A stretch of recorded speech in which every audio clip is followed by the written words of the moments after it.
Good evening, everybody, and welcome back to the Sultans of Shadilay podcast for episode. What the fuck is it? 225. Jesus Christ. It's been a lot. It has. Yeah. It has. We've been doing this for a long ass time. Yep. Longer than our haters. So, yeah. Okay. Yeah. Oh, dear. Today I am joined by... Well, let's start with the one that hasn't fucking been here. I am joined by the man who likes things that are long and hard and full of semen. It's Mr. Trim. I don't like the boat. I wasn't talking about the boat. Hey, it was a 50-50, okay? It was a 50-50. Hello guys, it's been a while. Die quietly. I've been sick again. For the record, Trim, whichever one you picked would have been wrong. I know. That's how the joke works. That's my fate working with the Bessic is whenever I make a choice, it's always going to be against me. Exactly. And we're also joined by Dave, who, in a return to form, is getting screwed over. Oh my god. This night. You deserve a fucking break, bro. You deserve a fucking break. See, I'm running a little late today because even though I had an extra fucking hour, and I'm still running late because I drank too much last night. Because my kitchen flooded.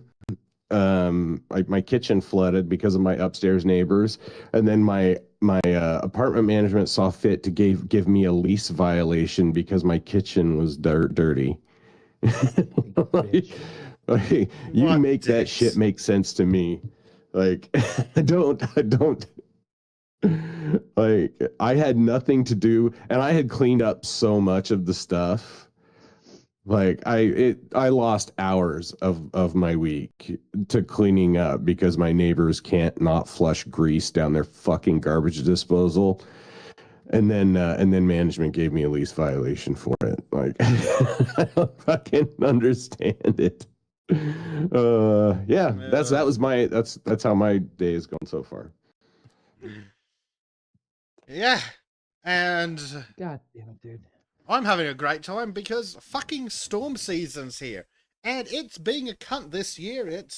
We've already had significant hail, and so today I got to spend the day rearranging the fucking garage so the car would fit back in. It's not the kind of hail we were after, but I guess. I'm also in need of a rear license plate light cover for a 2001 Astra. So if anyone knows where I can find one of those fuckers, that'd be great. Stupid fucking UV sensitive fucking plastic. The cover got broken by the fucking hail, but the light bulb was fine. It also doesn't help that whatever fuckwit designed the car decided that the plate light would point upwards. Yeah, that's helpful. Booty pain. Man, I'm not a fan of plate lights. They only help the cops. Yeah. Well, I only give a shit because they're legally required. Because they help the cops. Yeah. Bastard pain in the ass thing. But hey, at least the light works. But I do want a cover on it. But yeah, the car's now in the fucking garage after the day's been spent clearing the fucking thing. I say clearing, but it's more rearranging. So I now can't use the garage as a workshop, but at least the car fits. Pain in the ass thing. Oh dear, who do we have down in chat? We have LGM, we have a mouse or a cat. We have a Primed, we have a Callum, we have a Magu, we have Maureen and Earl. Did I say LGM already? Yes, but he's there again. Yeah. We have Girls Danny, and we have Dave, apparently. And Human Shit Show. I mean, we're all fucking coughing. This is awesome. Yeah, I was sick on the last week of the fucking ship. I ended up getting what? Either was a cold or mild COVID.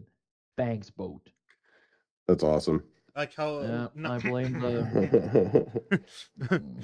Wait, I can't say that we're on YouTube. Shit. Well, actually, apparently they've loosened the system. So let's see. COVID is just a mold cold trim. It is. And if the channel's still up tomorrow, we're allowed to say that. Yeah. Yeah, that's today's experiment. Today's experiment. Can we talk about the COVID without getting the channel deleted? Yeah. Just Or as I like shrug. to call it, the Chinese cough. Bat soup flu. Yeah. The Kung Flu. That's what we always call it, the Kung Flu. Oh yeah, a favorite. Well, it should be fine because that dickhead who's only been right twice in his life. Oh fuck, I can't remember his name because he's an irrelevant wanker. He's the original late night show that the current late night show guys look at it like as a god because even by their filthy fucking standards, he's still miles better.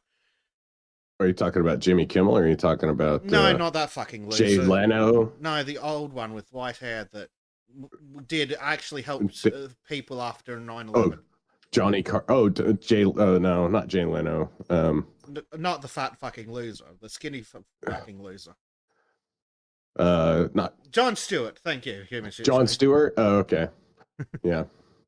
Oh yeah. I didn't think of him as a late show guy, I guess, but I guess he was the Daily Show was kind of a late show. Anyhow. Yeah. Anyway. That's neither here nor there. Jon Stewart's video where it's like, I wonder where it came from. We have a coronavirus in Wuhan. What else is in Wuhan?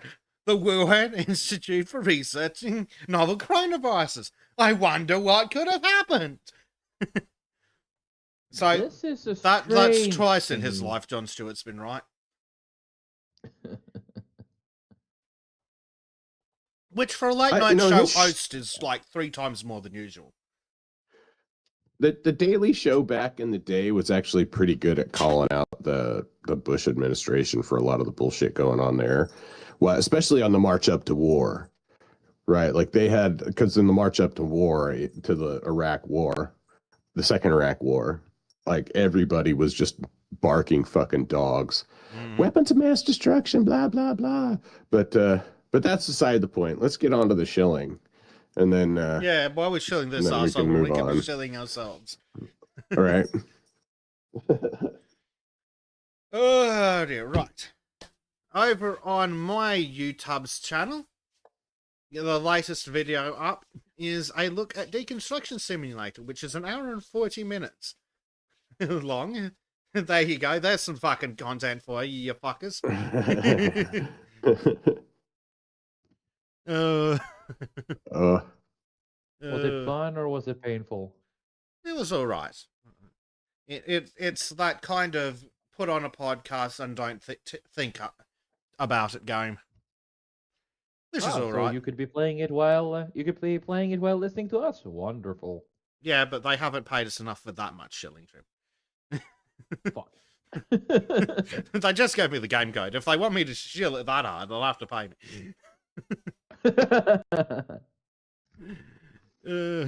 Dear.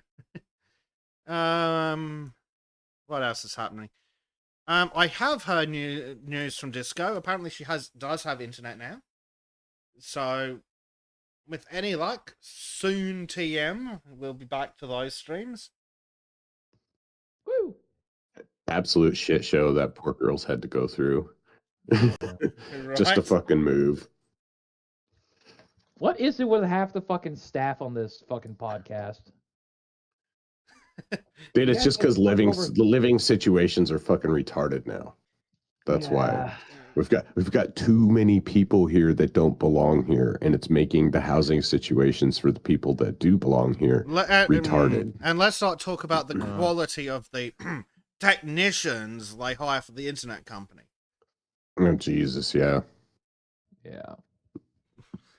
Pro tip: if you can't spell HDMI, maybe you shouldn't be involved in the internet.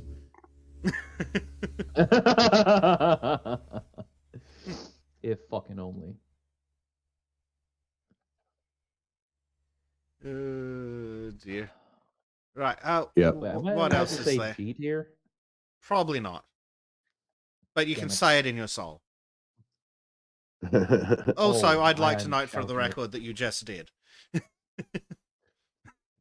Oh, it should be. I've heard Razor Fist say it a lot. in It's his videos. probably fine. It might be yeah, fine. It's hard to be it'd be sure. fine. But it's one of those things that might trigger the bot to look harder. I don't know. But it should be Yeah, fine. so don't say it too much. Don't say Yes. it too much then. As much as we'd like to. But we can still pull out all the dog whistles though.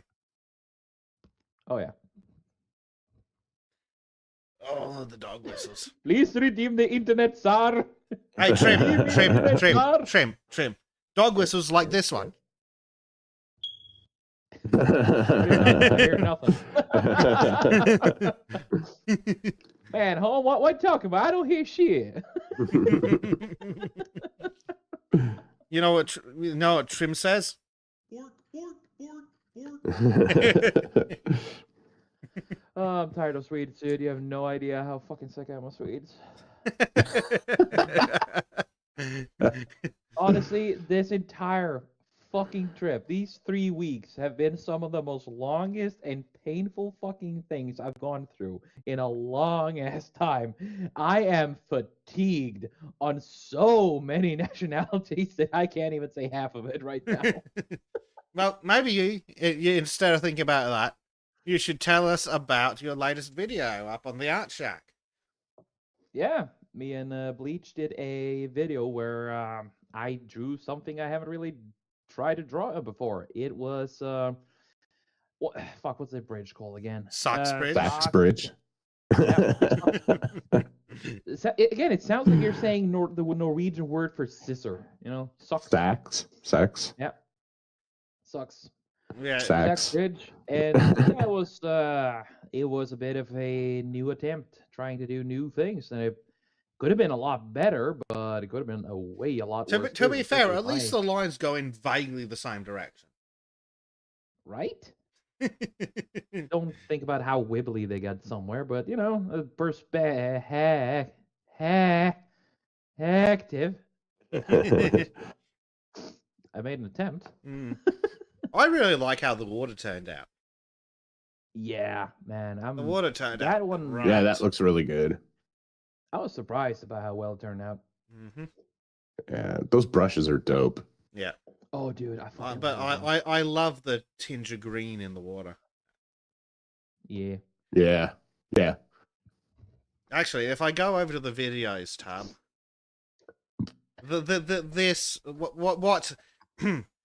what people who make podcasts about art, this is what they might call the start of Trim's coloured phase. and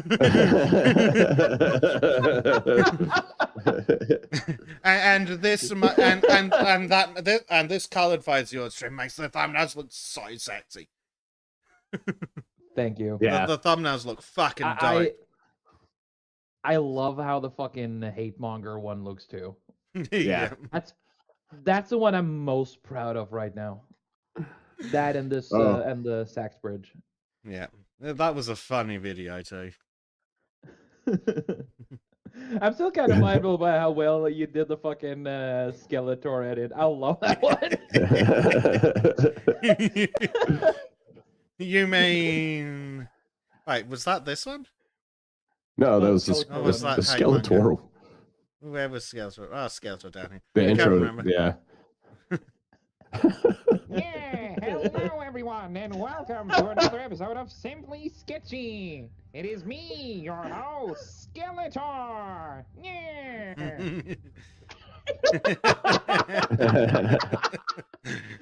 Oh, I fucking love it. I could have gone further and really matched up the mouth movements, but that felt like too much effort. Yeah. That was more Limited than enough, dude. You returns. fucking nailed it. Yeah.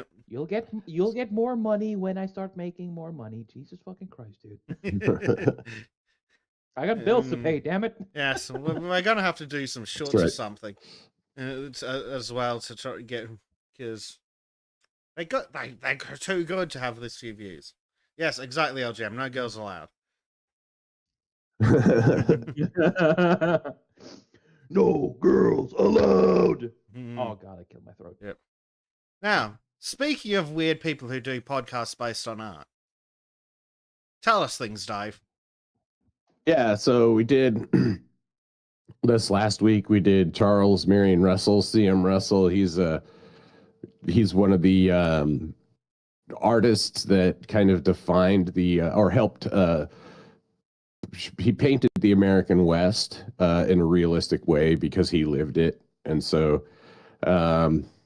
yeah, that's it. That's who we talked about last week. Bleach is going to be gone this week, so there's no episode this week. But after that, we're going to talk about F.J. Hayes, who was the official photographer for Yellowstone and the Union Pacific Railroad when they were building the railroads. That's going to round out our like Americana section of the podcast there. And then we're going to move into more contemporary artists. We're going to do Edward Hopper after that, he's the guy who did Nighthawk Diner. And we're going to do Dolly. What do we got? Dolly,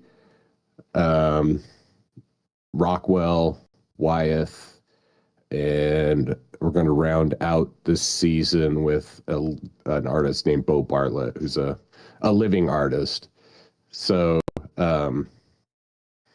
yeah, we figured out what we're gonna do. We're doing a 20 episode season with 19 artists, and then a recap on the 20th episode. Nice. So a plan. That's what we figured out. Who got it all planned out. Such things. I know, it's weird. Structure? Plans? What the fuck? I know. It only took me like 5 minutes to come up with it too. It was yeah. That living artist might be fun because it gets a lot trickier when they've been dead for less than 75 years. Yeah. Oh, we want to do Frank Frazetta too. Ooh. So there's a lot of artists that we're going to look at whose works are not in the public domain, and just have to deal with that. That just means it won't have like super high res images. Yeah. But for a lot of the newer artists and art stuff is not, I mean, aside from Dolly's going to have some big weird paintings that have a lot of stuff in them. But, excuse me, the high resolution images are more salient or they're more relevant to the giant Baroque and Renaissance pieces that are actual giant paintings and have so much detail and stuff packed into them. That's where a lot of modern paintings just don't. They don't have all that detail packed into them. And so the relevance of the ultra high resolution images is not going to be as relevant for non-public domain artists now, basically. Well, that's very handy. Yeah. So, anyhow, that's what we got coming up on Autist Circle. And yes. Yeah.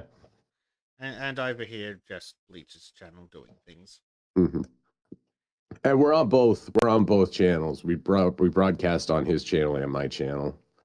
So Bleach's channel actually has the full series. Mine only goes from Caravaggio and I'm missing Bosch on my channel. Yes, because it took Dave a moment to realize that he has an order of magnitude more subscribers. 2 orders of magnitude, actually. Yeah. I've actually gained some subscribers back. When we first started, I like lost 4 subscribers within the first 2 weeks, and now I'm back up above where I was before. So we're climbing back up, and we're actually starting to get views on them. The funny thing is, I was looking at analytics on my channel today, and these live streams are doing okay.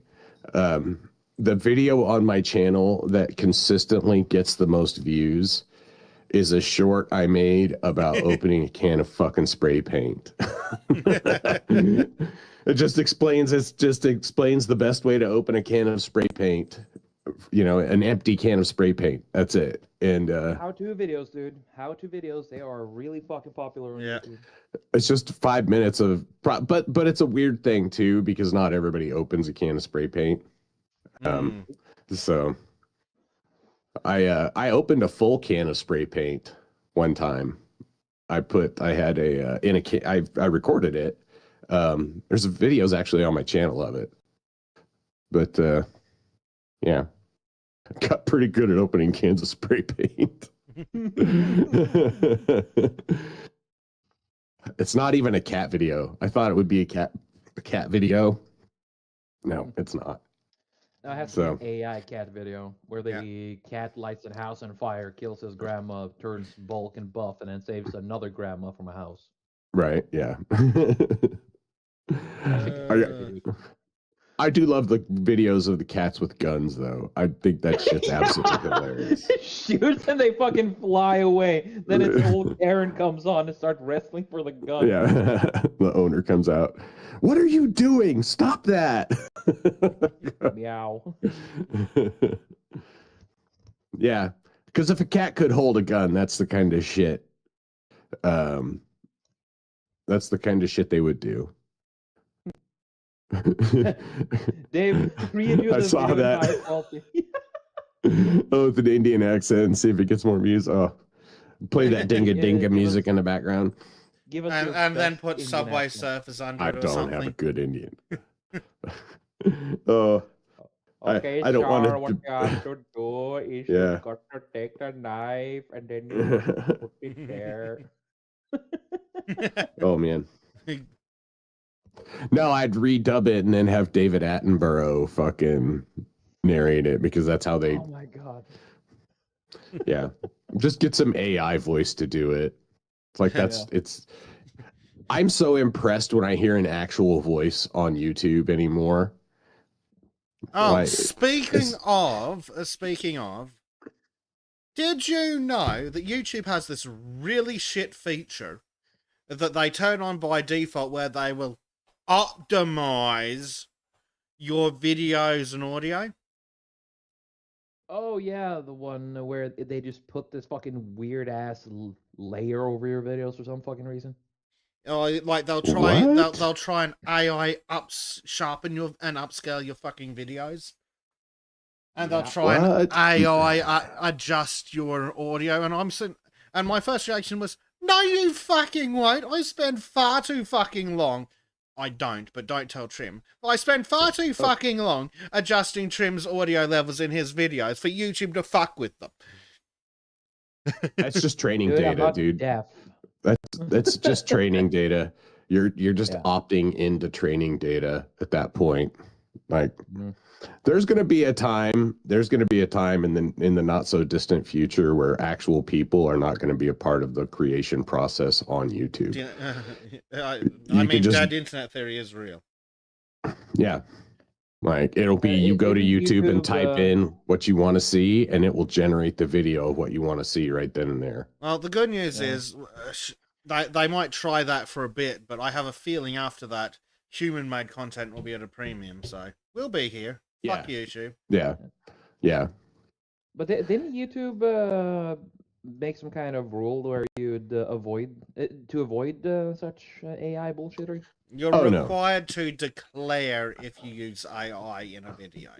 Ah. Sorry, Yeah, you're and- required to declare it. Yeah. Got it. So, Yeah, that was a fun thing. By the way, Trim, I turned it off on your channel. I also turned off assumed so. automatic fucking dubbing. Which What? can suck my ass. Oh yes, Trim.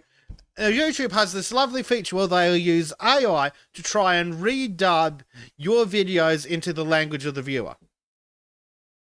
oh, really? Yes. Actual dub it into that language, not just wow. Wait, Yep. so they take? Oh, holy shit. Oh dear God. They put a shite Dutch AI voice over the original audio. Wow. So yes, Trim, I've gone ahead and turned that off. Bless you, dude. That's Bless hilarious. you. Wow. I don't want viewers from shitty countries that don't speak English. Oh, yeah, I gotta make sure to turn that shit off on my channel when I upload videos.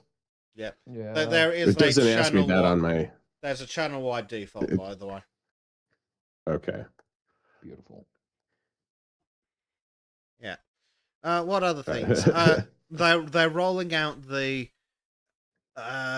chat guidelines feature to more people. For example, Trim fucking has it. I don't for some fucking reason. Maybe we should try to stream more then? I don't know. I have no idea why it's on your channel, but we do more of everything on my channel than yours, Trim. Yeah. What the hell? Let me see if Sultans has it.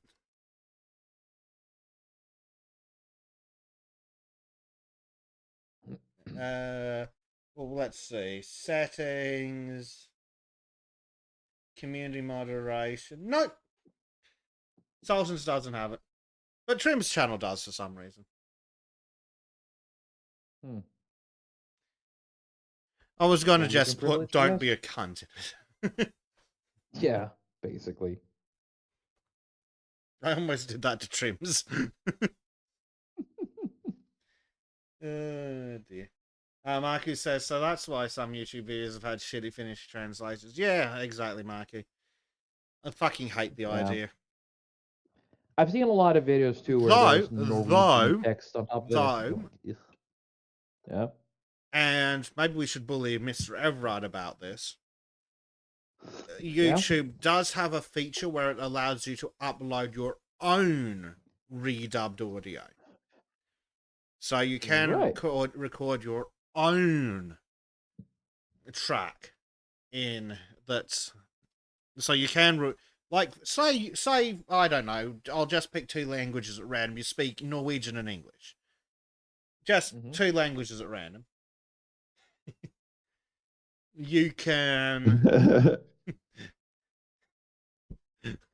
It's so dumb I can't help laughing at it.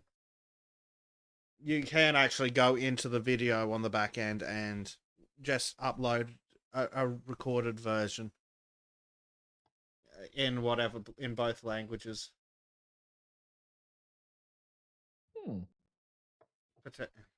Interesting. Yes. At least some channels can. Coming soon, TM, to all channels, I guess, eventually. Give it a year or two. Yeah. That's the kind of nonsense that's coming out on YouTube that I've turned off. There we go. I found it. Video quality enhancements. I found that shit to turn it off. Okay. There we go. Yeah. Okay. But, like, I don't know what the fuck they do, but I don't want them sitting there on Trim's videos going, oh, the background audio's really low. Let's boost that so you can't hear the people talking. Pain. For anyone who may care, what I do is first I use the dynamics to set the audio levels of the two speakers to around -10 dB. Then I do the video edit, and then I add in the sound. The music. And then I just, again, use audio dynamics on it to crunch it all down to between about -40, -30 dB. But because it's a compressor, you do still get the differing audio levels rather than just putting like a hard limit on it at like -40 or something. So you do actually hear the quiet parts are quieter and the louder parts are louder. They're all just lower. Right. So the last thing I want is YouTube being like, "Oh, it's low. Let's increase that so people can hear it." They released a bunch of TVs in the United States way back in the day that had an option called Smart Sound, And this is like, I'm talking late 80s, they introduced this shit because we got one for my grandpa. Actually, I have it in my closet right now. Um, it had smart sound on it. And the reason why they did that was because back in the day, the shows would have everything dubbed at a regular level, and then the commercials would be super fucking loud. And so as soon What as do it you would go mean from the used show, to? well, but yeah, so when you would go from the show, the commercials would blast the fuck out of you. So everybody would turn the commercials down. They would turn the volume down on the commercials. And then when the show came back on, they had to turn the show back up. So the solution to that was to do what you are describing. They just leveled off the sound, right? They kind of compressed it all, made it all. And the early versions of it were really good because they just had hard limits. It's like, okay, this sound is going to be dampened to this, right? We'll filter all of the sound through this filter to fucking to compress it so that it all fits within this bandwidth, right? Or this wavelength. Yeah. And then they started fucking with it and trying to make it fancy, and they fucked it up, and it stopped working so well on later versions. But Of course. but yeah, but that's a thing they've been doing for a long time, like normalizing sound. Yeah. Well, I don't want them to normalize the sound. I do that myself. Well, I say yeah. normalize. It's way more manual. But Right. I do Well, it's like I said, I do set Trim's audio and the guest's audio so that they sound as loud, even if they're not recorded as loud. Right. You know, basic shit that I could probably teach Trim to do in about 10 minutes. Pretty much. And yet somehow people miss that. Anyway, sorry, you were saying, Dave, and I just steamrolled you. Oh, no. Yeah. It's like I think the difference is they did they switched it from hardware to software, right? And it just works better through hardware. There's some things that analog just does better than digital shit. Always. And filtering and stuff like that. And the digital filters don't always work so well. They're getting really good. Yeah, one of the old, more analog like compressors would have worked infinitely better than a fucking 80s implementation of a software one. Yeah. So, anyhow, that's that's good for the shilling. Let's move on to some articles now. Yes. Right. So let's start with the EBT wars. Oh. Or the Snapocalypse.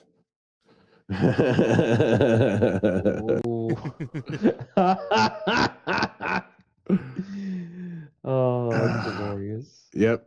So I'm to start. So I suppose we should start by going, Dave, what the fuck is EBT and SNAP? So SNAP is the supplemental nutrition assistance program, and then EBT is the electronic benefits transaction card. So the SNAP benefits is the food stamps. That's the money that they're getting, and it generally goes onto an EBT card. And so what they will do with those cards is, like, there's certain things you can and can't buy with that card. Now, if you get like my ex-wife, when she got child support, they loaded that onto a card, and she could transfer the money off of that card, or she could spend it right off that card. They were playing with the idea of putting people's unemployment benefits on those cards. Excuse me, but they do put welfare benefits on those cards. So it's the Gibbs, right? It's the dole, Right. Yeah. It's the welfare state handouts. And so, yeah. So I'm in like On with three the article. minds over the whole thing. In the first mind, fuck you, get a job. You lazy ass motherfucker. In my second mind, I've relied a lot on the Australian welfare system, so it's like it has its place, and I'd be a bit of a hypocrite to say that all the people on it are lazy cunts. A large number of the people on it, at least, especially in America, by the sounds of it, are lazy cunts. But Yeah. it does have It's its unfortunate because Well, I there's think- 40 million people on it, and there really should only be about 15. That's probably accurate. Because the majority of it is going to people, not to just lazy people, right? Like it's not. It's yeah, it's astounding. I think that this right here is a real kind of like a come to Jesus moment for our country, because like first off, I don't think people realized how many people were actually taking the EBT benefits.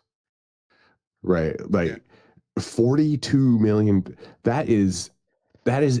That is so much That money, is dude. It's ridiculous. But that is such a huge number of people. Like, there's not even 2 million people in my entire fucking state. Wow. Right. I don't even know. That's like half of California. Actually, let me You do That, that is. Yeah. Let me get my calculator up. yeah. Because that's going to be more people than in the majority of states. So it's like a whole state is just living off of the government I and would providing like absolutely to note nothing. that is 13.7 million more people than Australia's entire population. Yeah. Like, yeah, exactly. That's absolutely wild that there are that many people on benefits.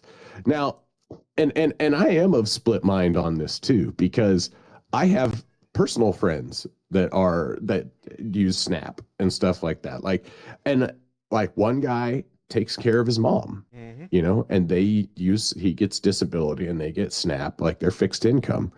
He doesn't live high off the hog. Like the dude literally looks like he's starving to death if you meet him. He's not, and he can eat like a fucking horse. He's one of those tall, skinny guys. He doesn't buy expensive jewelry or get his hair and nails done. Right. Like the guy's been playing on his welfare queens, right? He's been playing on the same PlayStation forever. Like he doesn't have a PC. Yep. He lives a very modest, like he lives well within his means, right? It's not and he's had to quit smoking, and which is, he realized was not just for his health but for economic reasons. He's cut back, and this is it really is a necessary thing for the elderly and disabled, right? Yes. It's for the elderly. They are the and ones who's disabled. going to win out for this. They're the ones who's going to get the benefit out of this, because then you end up forcing out the parasites, basically. Well, are they? Well, are they? That's the question. That's a whole different discussion of why the fuck should immigrants ever be entitled to these things? Absolutely. I don't know why any not just immigrants. I'm also talking about the fucking lazy cunts who are. That's a different discussion, but it is worth having. Yeah. So we'll let Dave finish, and then we'll come back to the lazy cunts. Well, I'll say so. No, yeah, the elderly and disabled are who this program is for, and it was established under the auspices that we as the young can provide that for our elderly and the disabled. Like, we as a society will provide for the least of us, because they can't. Like, we're supposed to do it for people who can't do it for themselves, not people who won't do it for themselves. And there is absolutely no way in hell that there are 42 million people that can't survive, that can't feed themselves. Right now, again, on the other side of that, though, is like the economy is rough right now. There are not a lot of good jobs. A lot of our jobs have been fucking handed off, but then of course, like most of these people weren't competing for those fucking jobs anyways. Like, we wouldn't need to bring in, hordes of illegal migrant Mexicans if to mine work the fields or do all the other menial shit if we could get the people who would rather collect EBT than actually get out and do anything, people who are too busy hustling bullshit instead of actually being productive, like if we made them be fucking productive, then that would be a net benefit to society. Yes. So another problem, like that you allude to, is shit like this, where higher unemployment's actually government policy. Yeah. So, Well, uh, our government, higher unemployment is government policy because they are trying to force the collapse. yeah, That's the only reason. yeah, They're that's trying the more charitable interpretation is that because they're beholden to corporate cocksuckers, they're artificially inflating the unemployment rate to reduce the bargaining power of workers. Which is definitely what they're doing too. Yeah, that's definitely a thing too. So, you know, they create a population of desperate and subservient people. I mean, it happened in 2008. mm-hmm. You know, we went, like, I started work for the state of Idaho in 2009. And at that point, like prior to that, there was a cost of living increase in the wages of like 3% every year. So 2 years prior to that, the governor was like, oh, well, we can do better than that. You know, so in like 2006, he thought, oh, everything's so great. Idaho can do better than that. But spoiler alert, they couldn't. So they repealed the actual annual wage increase and didn't actually increase the state employee wages for like 5 years. Right? Like we went like 5 years without getting any raises, but we weren't the only ones because that's how it was in the private sector too. Like nobody was getting any raises. Nobody was getting any promotions, anything like that. You were just getting more fucking work because they destroyed the economy and made it like, you know, you're desperate to have that job, right? Like they definitely want you. Or you definitely need that job because they've destroyed the economy. And if you're lucky enough to have a job, then you want to hold on to it as hard as you can. Yeah. And like, I firmly believe that the goal of the unemployment system, specifically, to rule out the old farts and the disabled, the goal of the unemployment system should be to get people back into work as quickly as possible. It should not be for people to sit on their ass doing nothing when they could work. And it should not be to fucking punish people for being unemployed. Especially when the government goes, let's increase the unemployment rate by a whole fucking percentage point to suppress inflation. And then treat the extra 1% of the fucking population like criminals for daring to be fucking unemployed. Despite the fact that it's our fucking fault. Right. Like this is some Malthusian shit, though. Honestly, to fucking want people to basically be homeless just to make sure that just to try to force inflation down, which isn't how that works, right? Because all that's going to happen is the government's just going to start making more money. The government just prints more money, and it starts devaluing the currency. That's what happened in 2020. Like fucking they shut down all the businesses, everybody lost their job, and the government started handing out fucking, like, money printer went burr, and they were handing out money left and fucking right to anybody who had their hand turned a certain way. And it's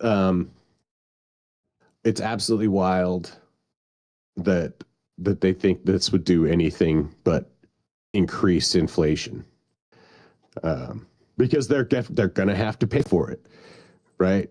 I mean, we're already under full collapse. We're being effectively occupied. Our resources and the SNAP benefit thing is a perfect example. You know, it's an example of how they're doing it, right? Yeah. They have so many people on there that it's literally unsustainable. Yeah. So, just in reference to this story, this is from June 2023, just for Mhm. reference, but it does show Oh, that yeah. this is government policy. It also shows Yeah. that I was wrong because I thought the government wanted an unemployment rate of 3.5%, a minimum of 3.5%. No, it turns out they want 4.5%. Yeah. Because they're psychopaths. They said that there's too much employment for the economy to handle right now. Just let That's that retarded. marinate for a fucking second. Fuck off. But again, that's 2023. I bet it's a different story today. Oh, it's got to be the same shit because Bro. nothing's gone fucking better in Australia, that's for sure. Well, no, And- yeah, that's what I'm saying. They're not trying to Yeah. push unemployment because there's no lack of it now. Yeah. They've got all the unemployment they want, and it's Yeah. done the exact opposite. And it's only inflated the currency. Yeah, and the cunt said if there were more unemployed people, it would help to bring inflation under control. How about no? What Yeah. would help to bring inflation under control is things I'm not allowed to say on any social media platform. But let's just say that there would suddenly be lots of job vacancies in Parliament. All right. Well, let's go back to that SNAP benefits article and look through that. Yeah. Since that's what we're here to talk about, not a fucking 3-year-old article in from Australia. Yeah, but So trying to just put it into place, like there are a lot of lazy idiots on SNAP benefits, but the goal of unemployment should be to get people off unemployment. It shouldn't be to punish them right. when the reason they're unemployed is because the government are literally insane. And it shouldn't be to allow lazy fucking idiots to sit there collecting money for nothing for years. The goal should be employment. It should be designed in such a way that people aren't caught in the welfare trap and they can get into real employment as quickly as possible. Right. But it's not. You know what's funny is, you know who the first politician I ever heard talk about that in America was? Was Bill Clinton. Really? That used to be a huge Democratic talking point. Like, we want their temporary benefits and we want to help people get back to work off of this, right? And so they were limiting benefits and making they had a welfare to work program during the Clinton administration where people could only receive welfare for so long before they actually had to go get a job, and they wouldn't necessarily lose their welfare benefits. They just had to work some. You couldn't do nothing. And of course that all got thrown away. That got thrown away, I think, during the Bush administration, a lot of that shit. Because that's really it'd be nice if we could slot like a civil works program in there. Like you get, I don't know, random number with no thought point. So you get 6 months of just unemployment to sort your own shit out. But if you can't get your own job in 6 months, the government's like, cool, we have signed you up for the civil works project. You are now going to start working 2, 3, 5, whatever days a week. Actually, no. I thought what'd be reasonable is you'll work as many days a week as it would take for you to have enough hours to make the money you get from the government equal minimum wage. That seems reasonable to me. But so, I don't know, 2, 3 days a week, and it's hopefully, I don't know. I was looking, I was just driving around looking at the weeds in the sidewalks and stuff like that, and just thinking, like, you know, if the SNAP recipients, these SNAP people, had to do 20 hours a week of community service, like you check in and the government's like, okay, we're going out on this work crew and everybody's going to pick weeds. You know, even if they got to do that or shovel sidewalks, like there's actual measured benefit that we could get from utilizing the labor of these people, other than they're just fucking sitting around doing nothing. Yeah, you know, they're sitting on their patio smoking cigarettes and fucking drinking beer. Yeah, and those who are legitimately either unemployed because they don't qualify for disability, or because the job environment's just fucked, would probably quite happily do that. Where people get pissy is if they have to work if so many hours that they are working for less than minimum wage, which is the stupid thing that the Australian system does. If you're unemployed too long, you have to do work for the dole in order to keep getting your payments.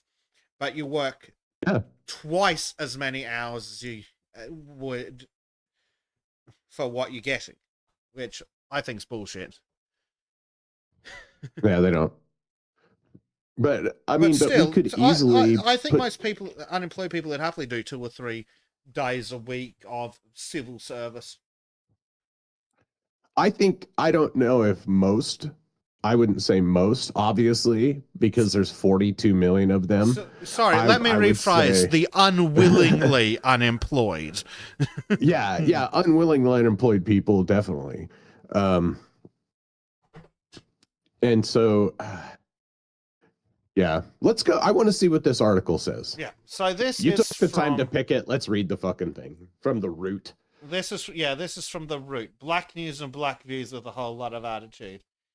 Oh, this is going to be good. Now, don't spurg out over the article, over the way it's written. You know it's going to be written poorly and stupid. Honestly, this We is know probably, it is. to be fair, it's probably still going to be better than CNN. So let's go through it. Yeah. So they say if the SNAP benefits cut off results in violence, it wouldn't be the first time. What's that? Chimping out, you say? How interesting. Yeah. With only days until SNAP benefits are expected to stop for millions, some folks on TikTok, oh my god, they didn't use the X, say they will take matters into their own hands on November 3rd. That sounds like an excellent way to get shot. Yeah. Yeah. So It's funny how they immediately go to threats and they're gonna either steal from us or eat us. wow, is this the whole article? No, not quite, I think. No. Okay. They've just shoved random crap ads in the way. Just put shit in the middle of it. Okay. Yeah. And apparently everyone's learning about time zones today. Not the monkey has a fucking excuse. His time zone hasn't changed relative to the show. Welcome to the monkey and Silver. Maureen says a lot of people who are unemployed tend to get depressed, stop taking care of themselves and their homes. Most need a purpose in their lives, and a lot can't think of something themselves. Yeah, been there, done that. Being unwillingly unemployed is soul crushing. It is. It's sucks. fucking.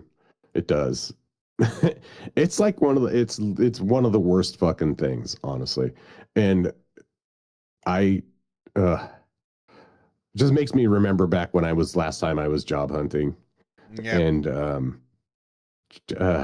no, yeah, I would never. I don't want to do it again. I'm too fucking old for that shit. Yep. And that's fucking depressing. You put in all these applications, you go to the interviews, you don't hear shit.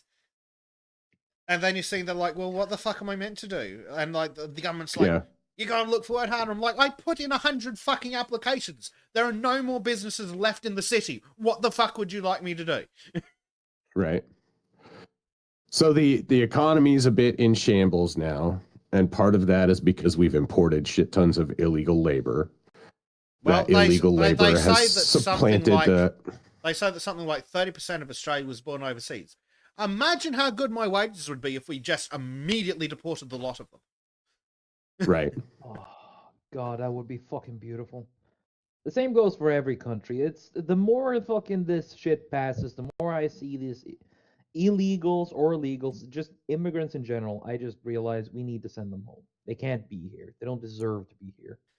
Yeah. And Well, it's not even a matter of deserve or anything like that. It's just going to be a matter of like society can no longer support them being here.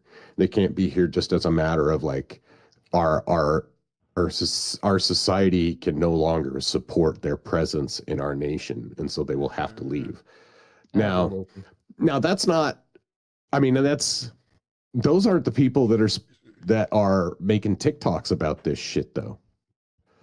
Yeah. Well, let's see if the article GBT. talks about those people. So, also, I'd like to point out the inside of a Walmart. Interesting. That definitely doesn't look like English. Anyway, moving on. As of this writing, SNAP recipients have less than... Oh my god, it really is better in the CNN. Jesus Christ. Have less than 48 hours before they lose their benefits on November 1st. Oh, okay, this isn't passed. As a result of the protracted government shutdown. Of course, SNAP benefits tie directly into... Folks, and no, don't spoke out.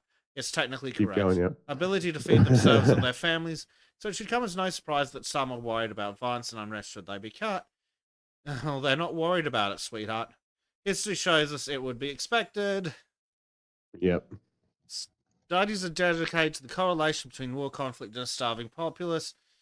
Yes, when stupid governments go to war, their populace tends to starve. Yep. In addition to the much publicized war in Gaza, that's not a war, it's terrorist cleanup, an ongoing civil war in Sudan, who cares? Some of the Congo still don't care. Chicken and egg relationship between war and famine, yeah, we know. Scarcity leads to conflict, conflict leads to scarcity, yada, yada, yada. Yep. It turns out if you have a strong society that's high trust and builds, takes care of themselves and their community without depending on the fucking government or outside intervention, you can actually build a fucking you can build a civilization. But this is no way to do it. Mm-hmm. So that's why Sudan and Gaza are not relevant on the world stage outside of being war zones. About being drains on my fucking taxes for some fucking reason. Yeah. Right. Like Ukraine is. Fucking Ukraine. Anyway. Okay. That's a different spurg out.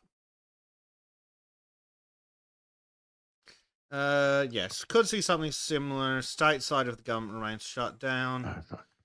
Oh, we'll see something all right. We'll see what the difference is when the store owners are allowed to protect themselves. On a side note, I can learn to speak Korean if someone's willing to hire me to sit on their roof.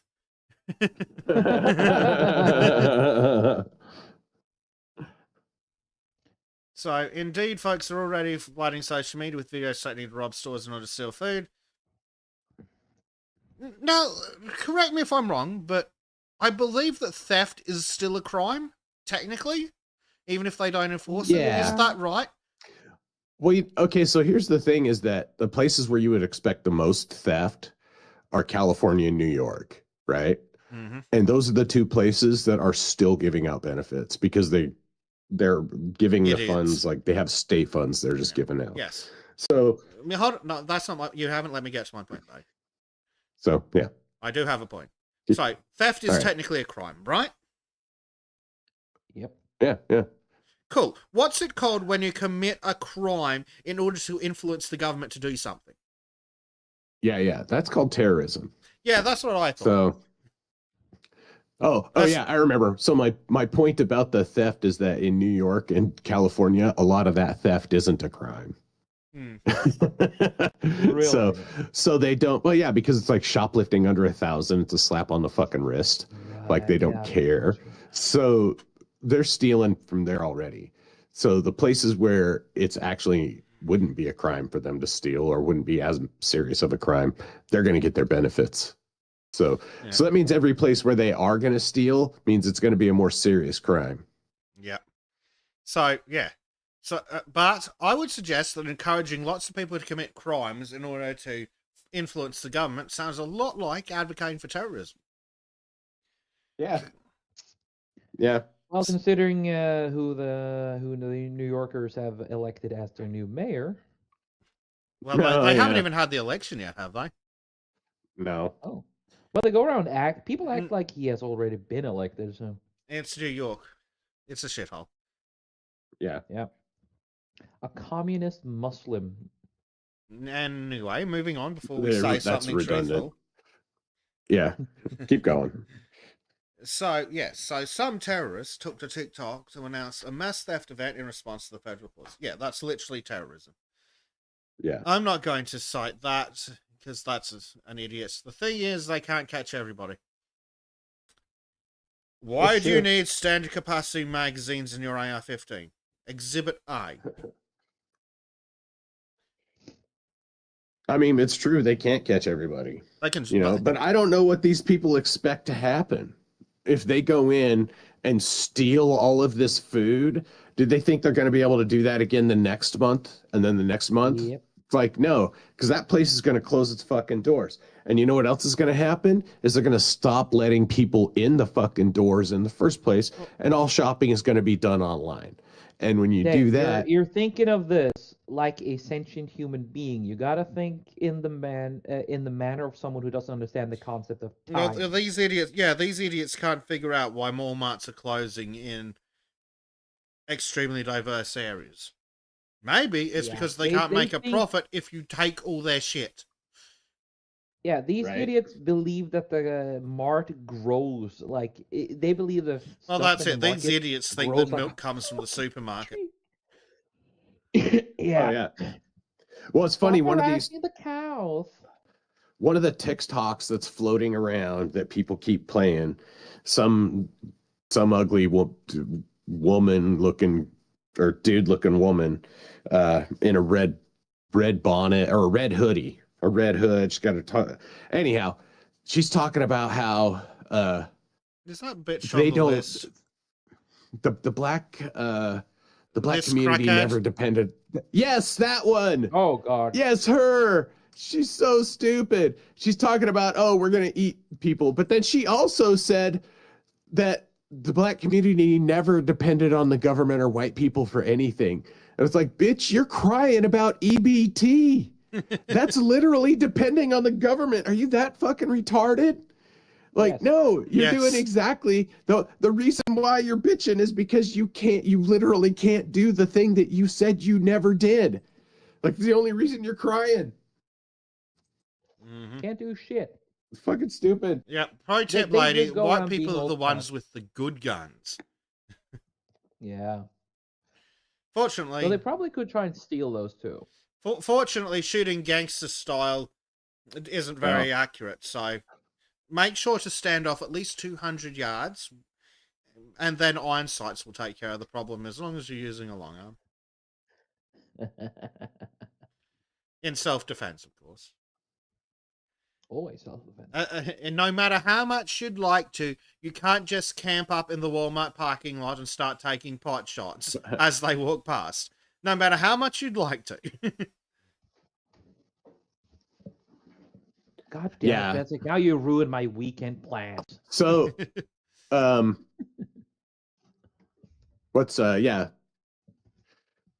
I don't know. Look back to the article, or let's go on with this thing Yeah, here. we'll go back to the let's go to the article. Yeah, so this one idiot said, all you gotta do is run, Forrest, run. They look up to Forrest because he's smarter than them. Yeah, yeah, it's funny. Run, Forrest, run. Have you seen a lot of these people? There's no running. These people run less than Those I people do. Can't run. Yeah. Yeah, we They gotta can't stick to run. fucking They're not together. running from Get a shit. job, you fat What bitch. I wanted to say can't be said, but goddamn. Yeah. Well, her fucking TikTok handle is literally a chocolate brand. Well, and if she's saying, like, if she's coordinating a time, that's extra retarded, because then the police should know, okay, well, we're just going to go make sure we're watching Walmart at this time. And then we'll arrest her for conspiracy. Well, I mean, arrest everybody that does it. That too, You but know, her in particular. And then, yeah, I mean, they're just advocating for theft over, or for breaking the law over and over.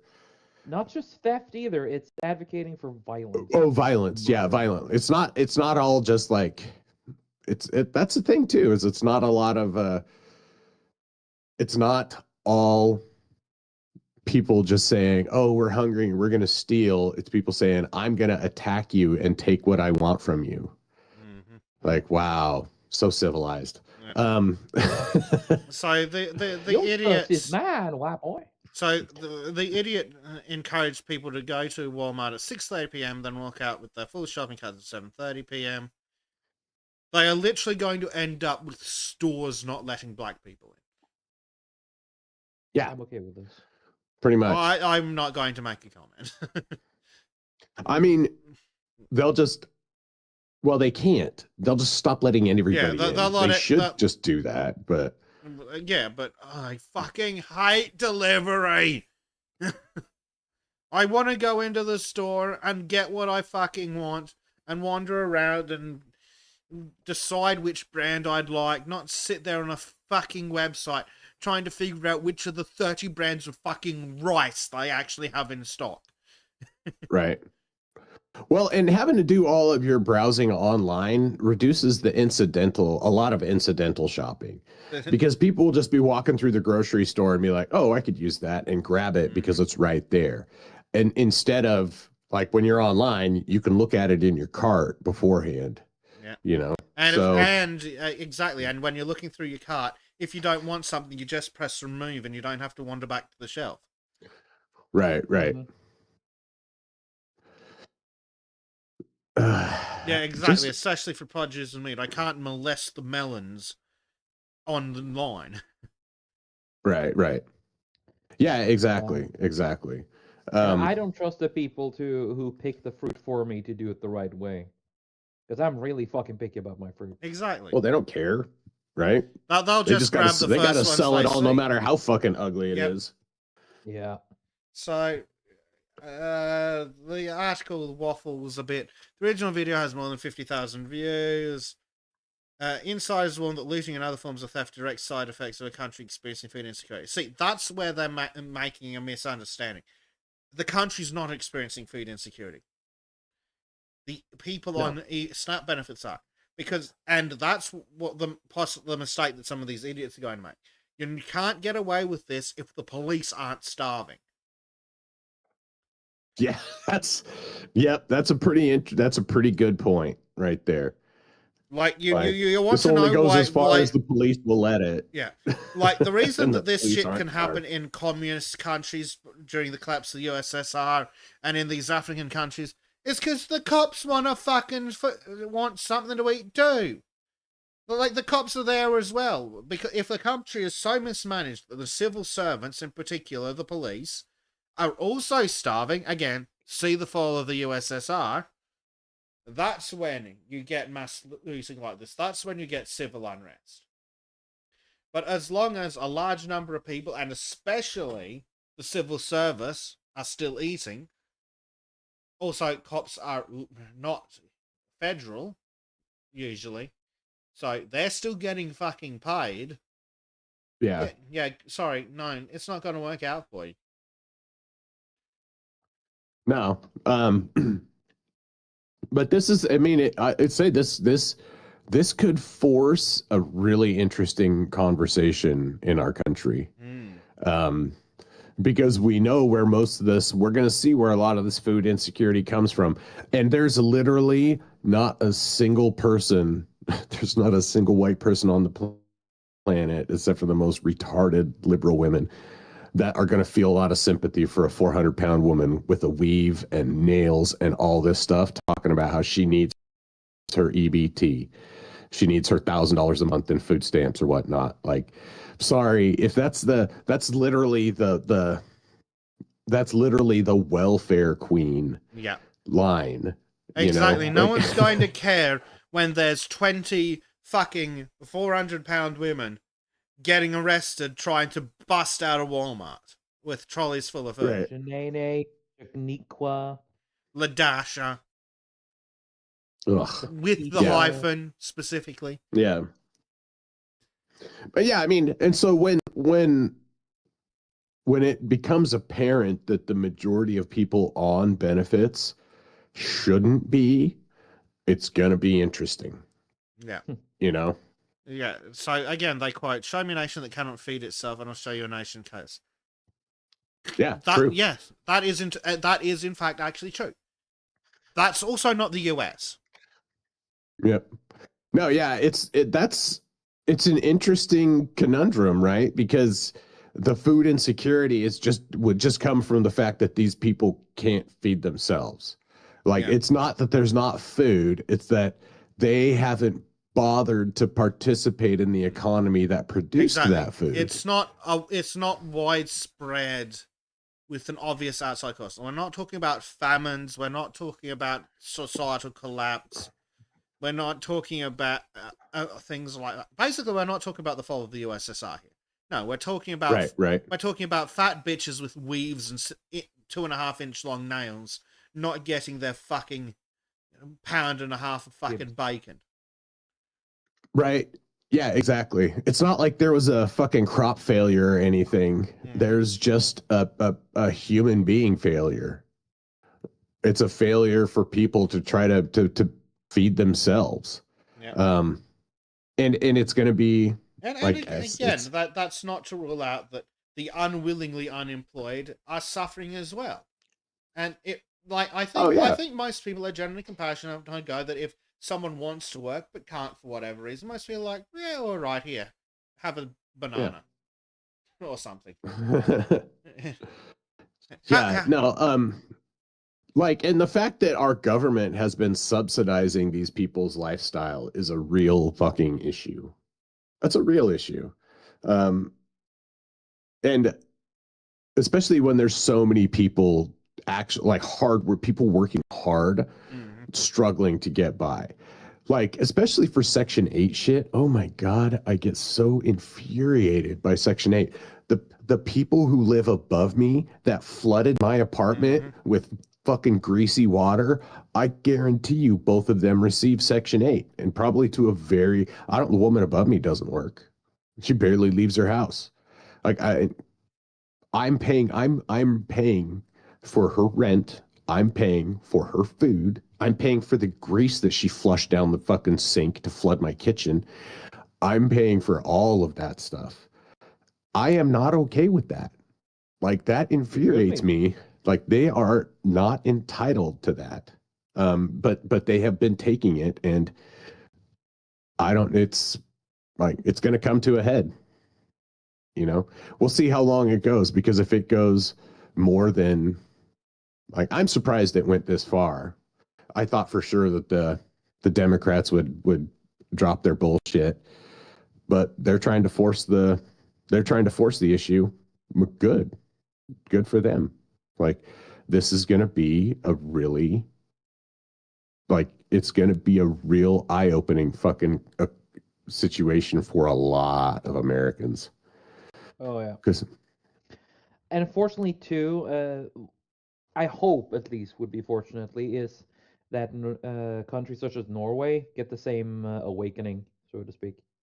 Yeah, well, we do definitely need massive welfare reforms. Like, we need the systems to be designed to actually get people to work. Like, you want to hear something fucking retarded? Australia recently, as in like in the last 2 or 3 years, increased the age up to which you could receive the single parent pension to like fucking youngest kid being 14 or some shit. Like, no, bitch, get a No. job. Stop fucking. Get a job. Get a job holding a dicks. Whatever you do, just get paid for it. Thank you very much, Chris Rock.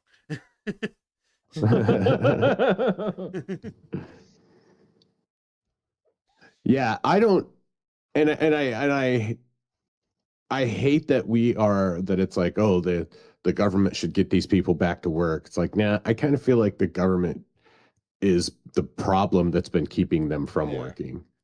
Like the government handout. And I don't know if a government program is going to be a solution to this, or if just the elimination of it or drastic reduction of it is going to be the Well, solution. but they do have a point, though, that if it's eliminated, that there will be a significant number of the unwillingly unemployed who will end up homeless and or starving, Right.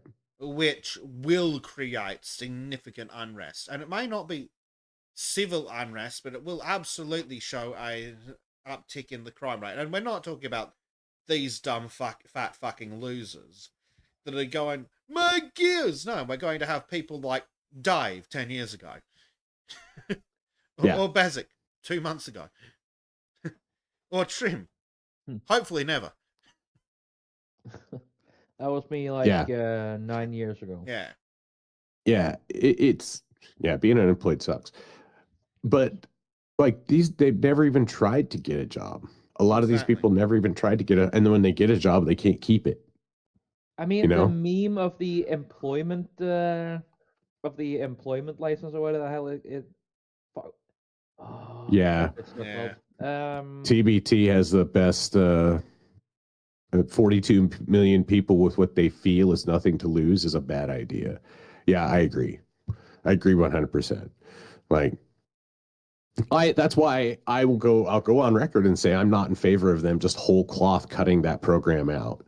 No. Like, it needs a reduction, right? But it's going to cause chaos when we just pull it out.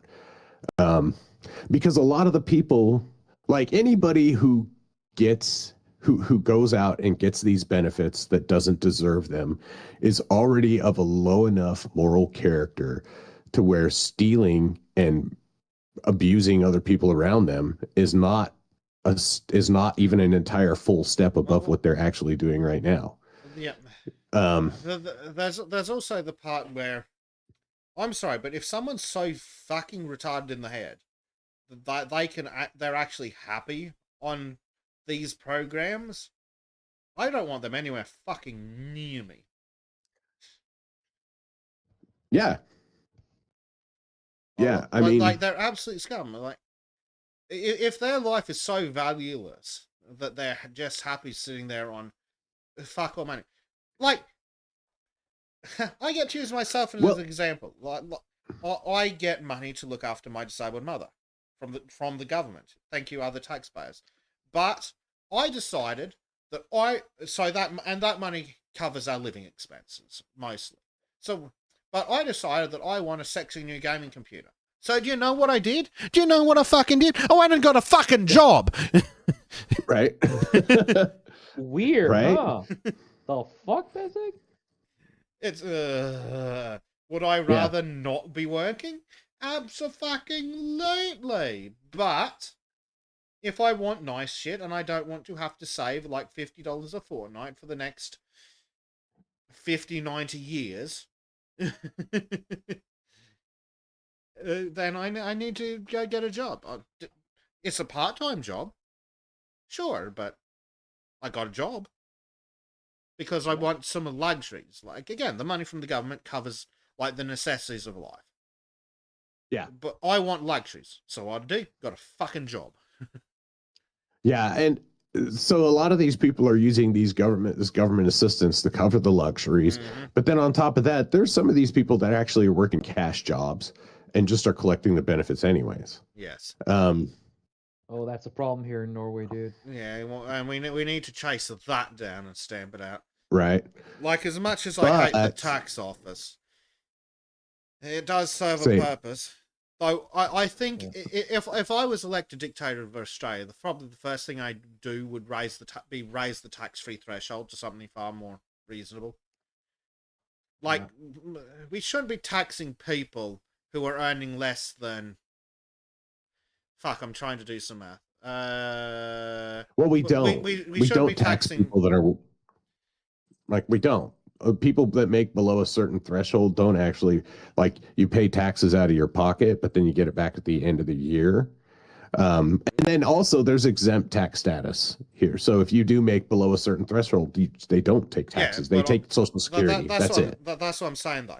I want to raise where the cutoff is, because I don't think we should be taxing people who earn only 20 grand a year a goddamn cent. Especially if we're going to tax every fucking thing they do with that money. Remember that 20 grand a year here is half of what it is for you, Dave. Yeah. No, so TBT has a good point. There's an IQ issue. Some people are best fit for Walmart greeters. They still need welfare because they are paid shit because it is a make work job. Exactly. I was going to say, there is a big section of people in the working, because if you make minimum wage, you don't make enough to not qualify for food stamps. Hey, I've got an idea. So there are What will happen to the shit tons price of people. What will happen to the price of rent if we suddenly throw out 30 million people? Yeah, no shit. But yeah, like Walmart has it. I mean, I think in some places Walmart advertised it as a benefit that you can get that job and qualify for EBT. I was like, that is disgraceful. Yeah, That's absolutely disgraceful that a company like Walmart, who it is so fucking giant and makes so much money, that they're paying the fucking people on, like, it's just unscrupulous the way they do their business. Well, I think poor Maureen said earlier that at her last job she still qualified for benefits. Yeah. And so so the existence of this is actually depressing wages in a way, right? Because nobody's going to work for Walmart for fucking $5 an hour if you can't actually do anything with that money. So it's going to force them to pay more. Well, that Like, ties necessarily. into another issue, and God, I need to bother Discord. We need to do a write up on this. It ties into the millennial and Gen Z. Oh, what's the word I'm looking for? Apathy. Apathy. I think apathy is the word I want. It ties into millennial and Gen Z apathy. Why the fuck? This is part of the reason I chose part-time hours as well, so I can speak to this. Yay, millennialism. Why the fuck would you work full-time hours and knowing that even if you do that for 50 years, you will never be able to own your own home, when you can work part-time hours and fucking rent a room? Right. Yeah. If you're gonna live in, Right. if you're not gonna be able to afford your own home and you're gonna live in shit, you might as well at least have time to do whatever the fuck you want. You might as well sit there playing Smoke on the Water on your fucking $80 acoustic guitar instead of going to fucking work. If no amount of work will ever get you a fucking home. Right. Well, yeah, if you're just wage slaving your whole fucking life for nothing. Mm-hmm. Like, yeah, that's you're disenfranchised at that point. Yes. You don't have any Probably the most accurate word for it. right. The And question there's people ask in that case is, what is the fucking point? Exactly. Yeah, And exactly. It's a legitimate question. Like, again, I asked myself this question. Like, there were many reasons I chose part-time work, not least of which is I get to keep my government payments. So when I leave the job, I don't have to apply for the unemployment, which means I can technically quit at any time and immediately go back. But I do quite Wow. like getting paid twice in a fortnight. That's nice. Government payment come in, work payment come in, and then I go, yay! And then I pay the internet and pay for the car to get fixed, and then I go, fuck, I'm broke again. But I'm not starving. I've actually still got money in the bank. My bank account's a positive number this fortnight, Dave. Yeah, let's go. yeah. Yeah, I wish I could say the same. Yeah. But yeah. If like people, a lot of people are asking why are Gen Z not working full-time hours, because they've done the fucking math. It will take them like 10 years to save up a deposit for a fucking house. So I am nowhere close deposit to this house I live in right now. So I had this conversation with my son yesterday because of course we want to move the fuck out of here.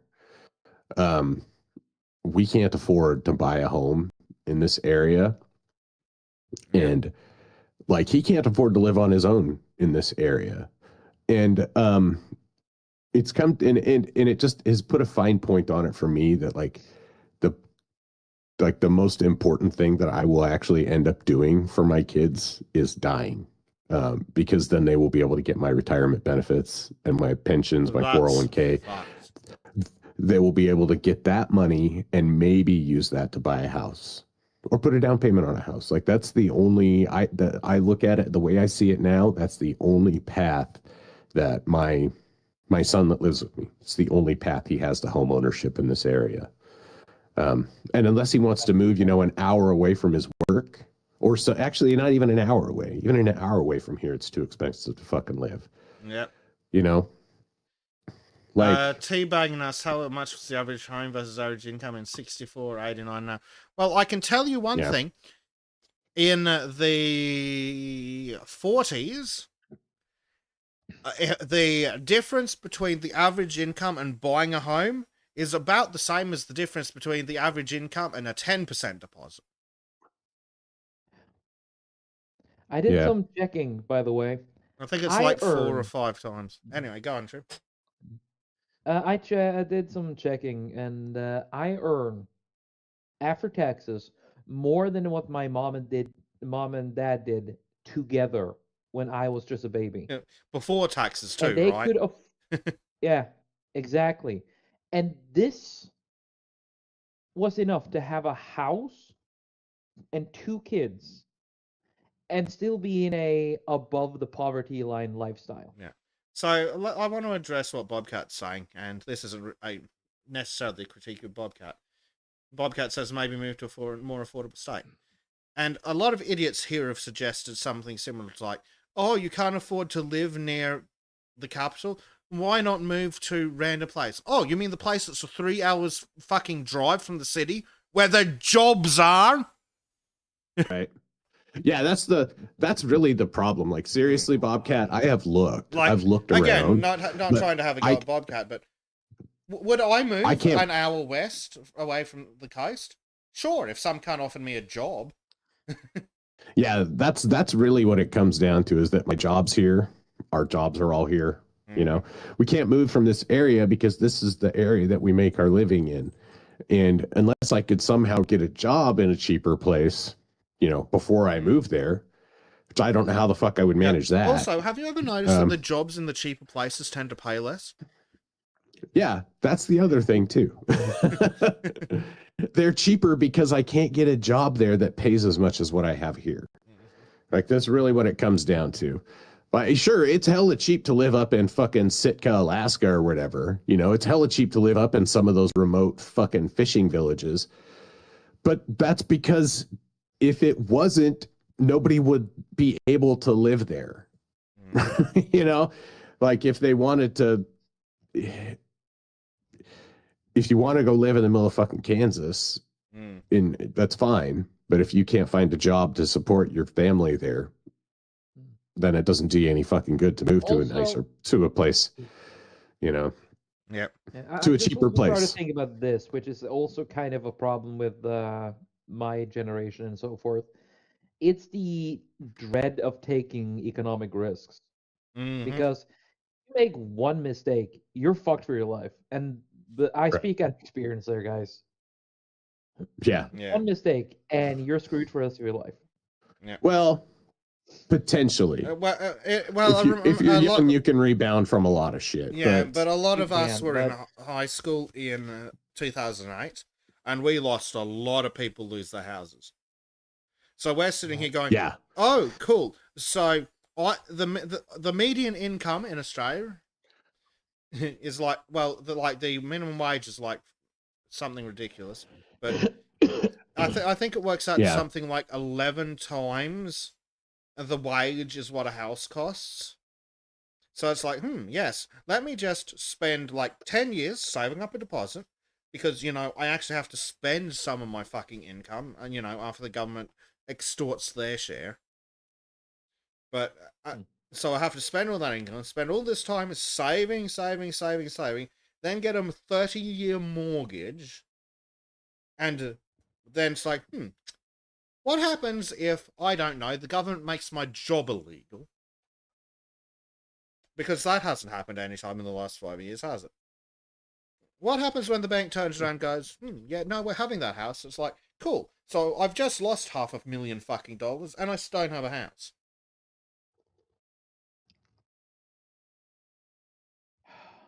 Fucking. But, yeah, like, I'll never own a home unless I fucking buy a caravan secondhand.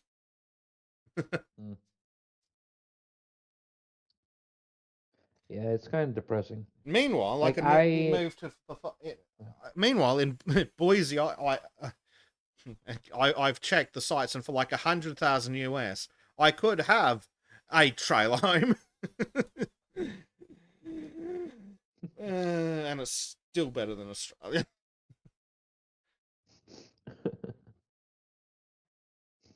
Yeah.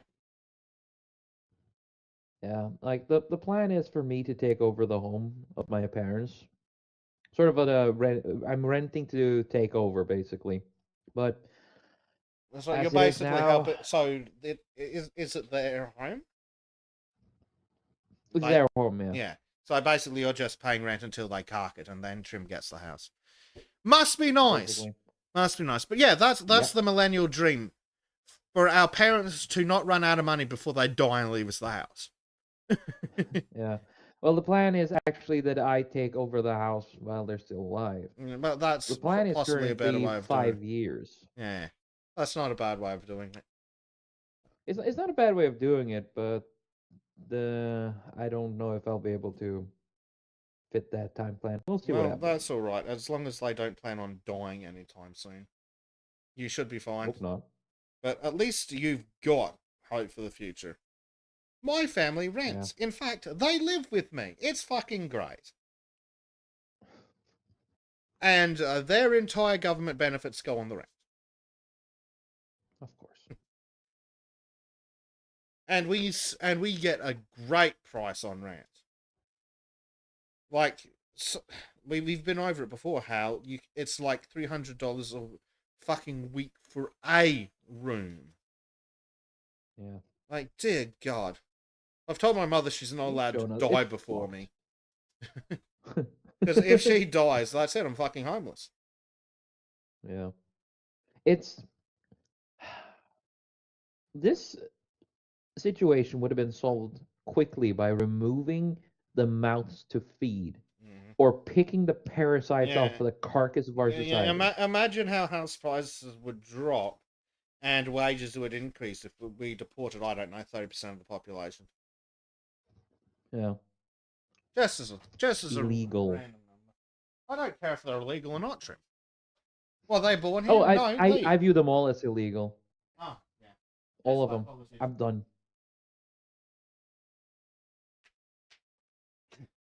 I have no more patience for this. They just eat away everything we have. Yeah, at this point, unironically. Mm-hmm. Yeah. Maureen says a guy she works with bought his house for $170,000. It was recently estimated that could easily be sold for $600,000. Yep. Inflation's crazy and house prices are even worse. Actually, let me do a completely irrelevant real estate search near me. Let me see what a shitty house near me would cost. And unfortunately, again, I need to search for this in a different window.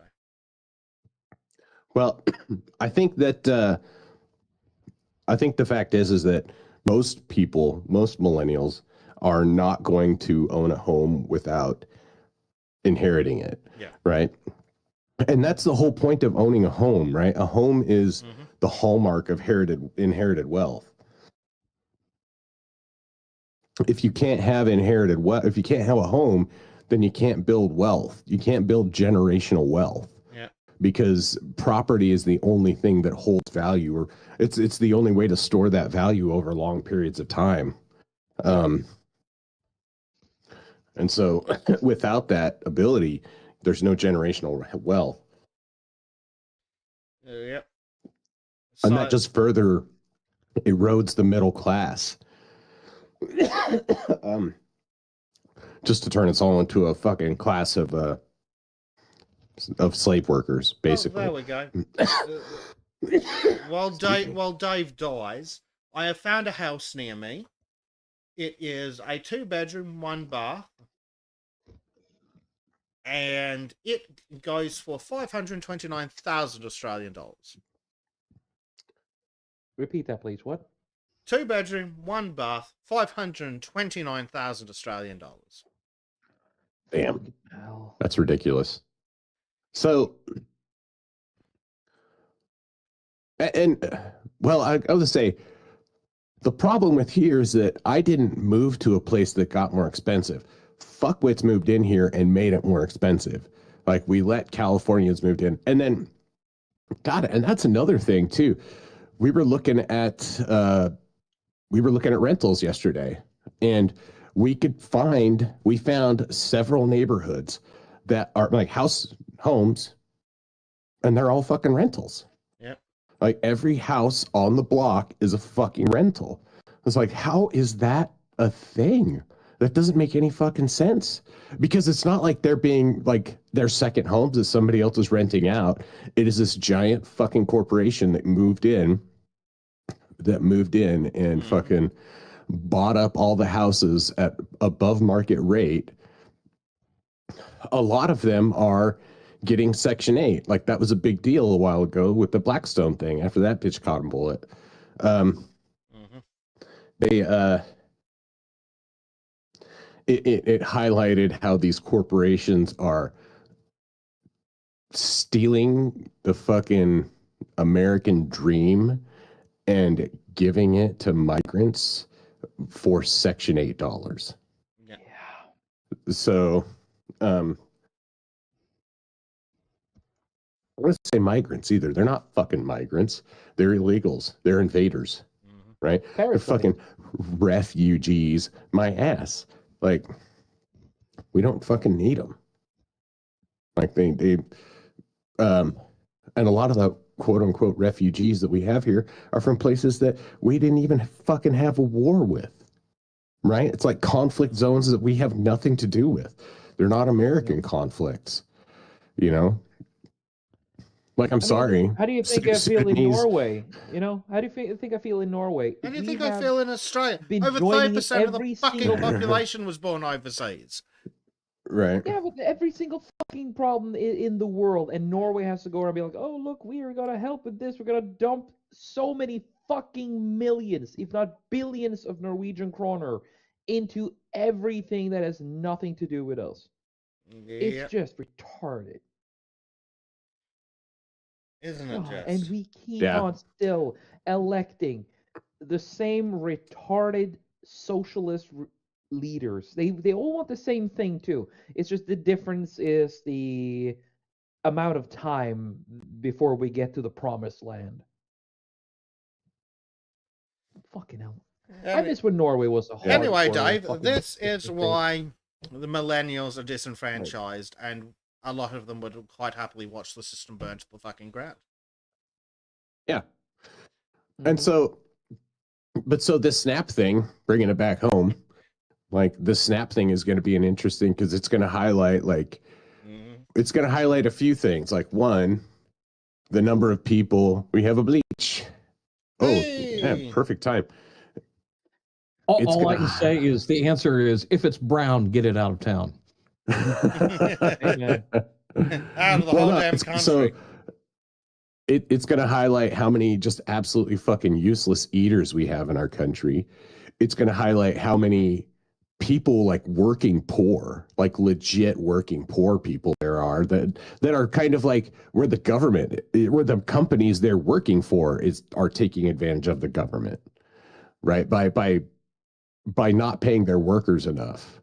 They're taking advantage of the taxpayers to supplement their income. It's like fucking having to tip, you know? That's basically what like people who go into if you're working at Walmart and collecting fucking EBT, then you're basically getting a tip from the American people. It's like a cash tip. It's like, you know, except for it's on a benefits card. Forced tip and a fucking tip. Yep. So Well, it all comes down to what I'm starting to think of as the fascist version of America. And it's not just really America, it's the entire West, where government and corporations are so busy sucking each other off that they don't give a shit about everybody else.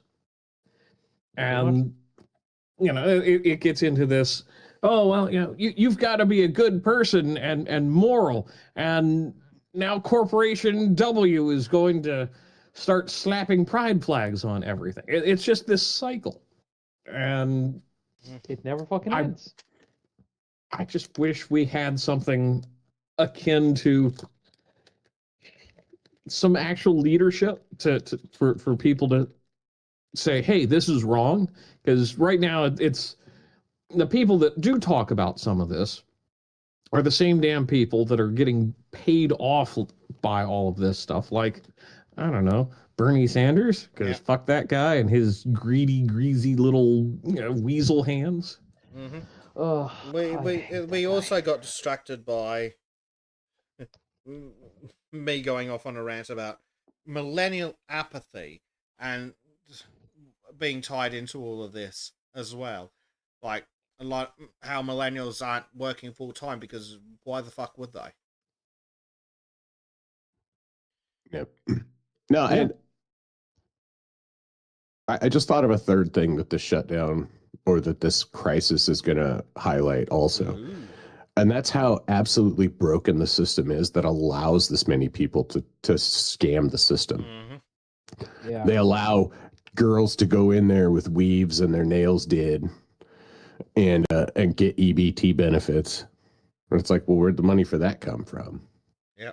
You know, I so Also, they're fat as fucking hippos because they buy just junk food. well, and that's really it's because the shit's so bureaucratized. That's also a policy issue. Why the fuck is junk food on EBT? Oh no, yeah, that's an incredibly well. That's why they got rid of it in a lot of places. So they should, and they know you shouldn't be able to buy processed shit with EBT. Buy real food. Yeah. I'm sorry, and if you're not working, you have time. Exactly. to You're cook. unemployed. You've got time to cook. Yeah. Don't you remember though? It's like there's something where you can get chicken nuggets out of a bag, but you can't get roast chicken because it's considered restaurant food for some retarded reason. Yeah, it's cooked. That is retarded. Mm-hmm. But there are some places where the fast food places that they can accept EBT. In California, some of the fast food places can accept EBT now. Oh, good lord! Good grief. Yeah. And so like that, I mean, but that highlights how broken that system is, right? That people are overusing it. Obviously, people are overusing it. Way too many people. And yeah, peace or primed, you're right. The era of tolerance and kindness has to end. Mm-hmm. It has to end. And I'm not saying we have to revert to hate or anything like that, but we need to be stern and face facts that it is unsustainable to have a giant population of people, a giant population of able-bodied working people who are so disengaged from the society for whatever reason. Like, that's a fucking problem. Now, if they want to, they're going to blame it on, listen, they're going to blame it on racism or bullshit, whatever they want to. But the fact is like the jobs that those people should be doing are being done by migrants. They're being done by illegals. It's being done for cash by illegals, under the table labor. Like they should not. If we got rid of the illegals, it would solve so much of this problem. Like so much of the joblessness would go away. I mean, there's always going to be some, right? It's just unavoidable. But and if it was just some, I think most people would and I'm not gonna. My opinion, what I think is, yeah, they're fucking useless idiots. I don't want them in the workplace anyway. It's probably worth it to throw them a few dollars to just fuck off, sit in the corner, and not cause trouble. Right. Which that's pretty much what it is, dude. Like at this point, the EBT is just paying these people to not commit crime. And so yeah, well, that's when working the a EBT fucking runs treat, out, isn't it? well, yeah, no, I mean that's what we're seeing though now is that when the EBT is running out, their incentive to not commit crime has gone away. Yeah, but they were so also now they're going to commit crime crimes. Anyway. Yeah, they were already committing crimes, but they were going to commit far more and far more dangerous crimes without the EBT than they are now. Like people are going to get attacked. I talked to my son about it too, about that too. It's like, should we start locking everything up at night? Because I don't. You know, we don't lock our doors all the time. You should. You should. Never go without your fucking door locked, dude. But but I get where Dave's coming from though. Is when you live in what used to be a high trust society, it's hard to change that. I've gone off and accidentally left my door open. It's just the storm door. Yeah. Nobody touches my stuff. Nobody bothers my stuff. Yeah. And as much as I talk shit about my neighborhood for the most part, like the kids don't play in the hallways, right? The kids don't play in the hallways of the apartments. And so so we don't have a problem there. And I've walked by people that had their doors open, right? I've walked by, they had their door open. I knew they weren't home. Right. So I just closed their door for them. But who knows how long that was there? They'd probably been gone for a couple hours and nobody noticed anything. Like I've left my door open by accident when the cats used to come and go. Like I left my front door open one time, went to work and came home and it was still open. But it wasn't like hanging open, it was just not latched all the way. Right? Like you could walk by and see it wasn't open, but you couldn't see it wasn't open from the hallway. But regardless, like yeah, it's a high trust area, right? And I think it's kind of under that a little bit of that mutually assured destruction principle. Mm-hmm. It's like if you start fucking with me, I can start fucking with you, kind of thing. But I worry that this situation will increase the criminality in my neighborhood. That's my concern. Well, that's why this is why the prepare your tinfoil hats, boys. That's why I think there's some of these people, especially these idiots on TikTok, who we already know are paid by assorted government agencies. That's why they're suggesting this, because they know people will be like, "Oh shit, you restart the SNAP benefits, otherwise they gotta chimp out and steal my shit." Yeah. Yeah. Hey, I mean, there are already videos. Oh, sorry, go on, Dave. Say if this riot turned into them going into the Schumer's neighborhood and protesting in front of his house, Yeah, we have then it'll serve some benefit, right? Of course, that's not what will happen because the media is captured. The media is just an extension of the Democratic Party, and they're totally running cover for the fact that Democrats are the only reason the government's still shut down.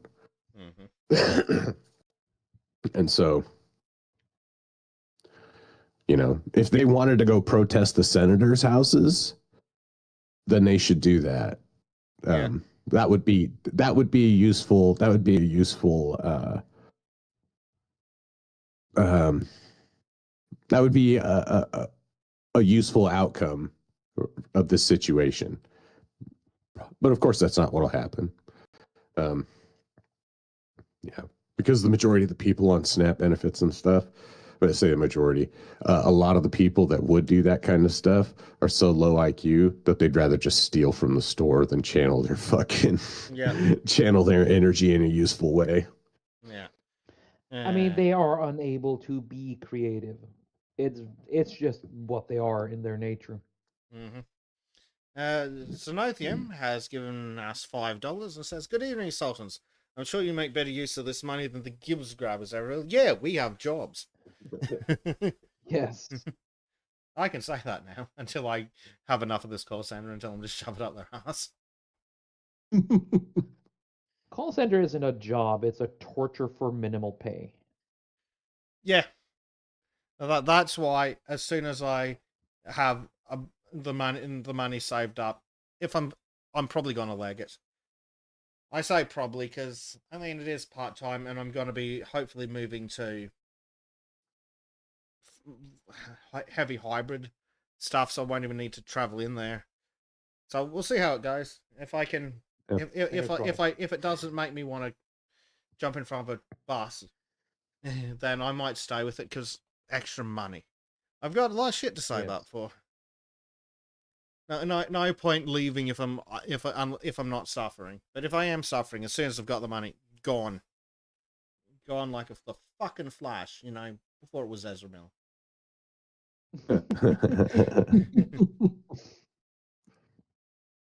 Oh dear. He needs good jokes when bad ones get laughs. So, yeah, I don't know. I don't know what else to say about this. Like, we're day one. We're like T-0. So, I think by next week, we'll have stories. We'll definitely have stories about what's happened. So, in fact, I look forward to that. I think something has happened. Stories I've seen. I've seen videos where fucking black chicks just park up beside women offloading shopping carts and just putting it in their own cars. Oh Not yeah. even communicate. They just the disgusting fucking entitlement Yeah, of these what have I creatures. got here? Oh yeah, here was one. So this isn't the actual article, but Yep. this is just something that was happening, which ties into what we were talking about earlier. Remember when I said that the problem with their idea of food of a nation not being able to feed their country having violence is that if the police are fed, it doesn't count. Right. Well, it turns out Oh, the you mean like police. Venezuela? Yes, exactly. Yeah. I did say communist collapse. Yep. Yep. So yeah, it turns out if the police are still getting fed, judges order Trump administration to use emergency reserves for SNAP payments during the shutdown. They can't do that. Fuck off. Yeah. I know. That's so dumb. Like, where the hell are these judges getting the idea that they can do this? Of course, this was the plan. This was really the plan to they put so many judges in place during the Biden administration for this purpose, so that every time he did anything that they didn't like, there was going to be some inferior court shithead woman who's never who's never done anything meaningful in their life except for get pointed to this stuff, like a bad Activist decision judges. factory. That's activist judges. Yeah, exactly. Well, they're trying to block everything. You know, Yep. it's an overtly political action. So yeah, Mhm. I don't even consider activist judges or activists of any kind in that respect to be human anymore. Because they don't Yeah. do anything to benefit anyone but them and their retarded The worldview. Connecticut Attorney General is apparently fully on board.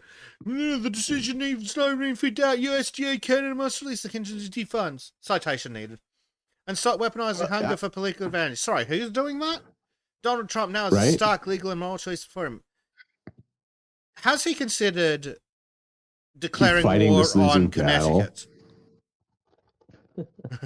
Well, God, why is it a losing battle when they have the majority? Like, how is their battle a losing battle? Because this idiot That- thinks that people can't see through the propaganda. Right. Yeah. Well, you know what the thing is a lot of dumb motherfuckers can't. Yep. And one of my friends is one of them. When I told him, I was like, yeah, they want to give healthcare to illegal immigrants. And he's like, no, that's not true. If you look into it, it's something like this. I was like, well, they're the ones keeping the fucking thing shut down, dude. Like, Yeah. that's the bottom line. That's Like, if you want really things to dumb. continue as it was, then they're the ones keeping things shut down. Yeah. So yeah, Meridian, Meriden, because stupid place names. Mhm. Meriden police boosted patrols around stores and urged them to take action after a bunch of posts on social media, some of which advocate for violence if confronted. Yeah. So the rest of the article's just propaganda by the looks of it. So what do we got here? Oh yeah, here's a meme. Yeah, If we don't that's get- one. Yeah, there we go. If we don't get EBT, we're gonna start stealing. Start?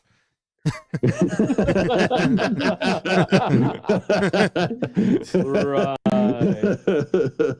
Right. Yeah. Putting aside that EBT may actually still be theft from the taxpayer. Also, these cunts were breaking the law anyway. Right, here we go. When the EBT card doesn't swipe, the truth comes out. Last night, the Red Apple quick fill in Buffalo, Lower East Side, turned into a war zone. Moments the benefits drived up, the sandwiches came out, kicking in doors, storming the aisles, stealing what they could, while police stood outnumbered, waiting on reinforcements. Yep. Apparently, there's a video, which I'm now going to immediately mute. And see if there's anything actually useful in the video. Oh god, yeah, that's going to be a garbage video. But yeah. A full chimp out. Don't matter what you say, they're gonna chimp out anyway. Danny says he just had Yep. lightning strike close enough, he thought it was a plane crashing. Oh, fuck, tell me about it. It's storm season here, and it's shaping up to be a pretty crazy one because last year's rainy season only ended in like September, which is not a good sign. Normally, it ends in like March or April or something. Ah, shit. So it's gonna be a Man, wild storm That's season. such a- It's global warming. That's such a great quote.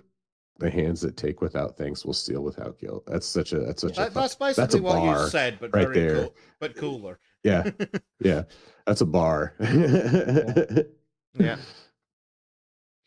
So, yes, I have an article for in another article. Refugees will be on first to lose food stamps on federal changes. Oh no, Good. anyway. Yeah, good. Just Yeah. fucking Well, good. yeah, they're just gonna plan another terror attack in Dearborn. Mhm. After fleeing the war-torn Democratic Republic of the Congo, this idiot landed in Atlanta and began finding footing with blah, blah, blah, blah, blah, blah, blah. Why, It's like, oh. why? Give me more free shit. Why? Here's a thought. Right? How about you Like- be fucking grateful that we don't just ship you back? Secondly, Why didn't have we she flee considered to- just shipping her back? Why didn't she flee to the neighboring country instead of the fucking rich one that's gonna give her Gibbs? Yeah, because Right? kids are Like, better.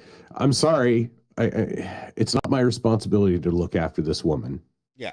It's just not.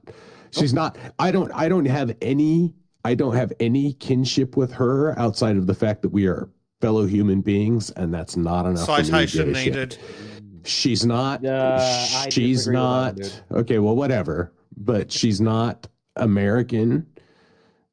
She's not white. She's not European. She's not Western. She has no business being Is she here. even Christian? No, she's not. She's No. not because she's wearing a She's wearing a headscarf. She's not Christian. She's a savage. She brings nothing to our country but a fucking pit in our economy and a fucking and a tarnishing of our culture. And I don't mean like she's making it worse, but I don't mean she's making it worse. I mean the introduction of her culture necessarily dilutes my culture. And I kind of liked the way our culture was going. You know, I liked having that high trust society. I liked having the ability to, you know, there was a reason why people used to fight to answer the phone back in the day, right? And it's because Dave, you weren't getting called by scammers and shit all the time, right? but That's why Dave, salespeople you have started. to accept their culture of eating and by finger fucking their own mouths. Yeah. Mm. Yeah, it's like nothing positive has come out of letting these people into any country, and it, also this like perpetual. Oh, you're a refugee. You get to stay in the host country in perpetuity. yeah. No, there's no war there. Go the fuck back. No, Mhm. yeah, exactly. Like we used to have standards for migrants. In fact, we do. We have high standards for people who want to migrate here.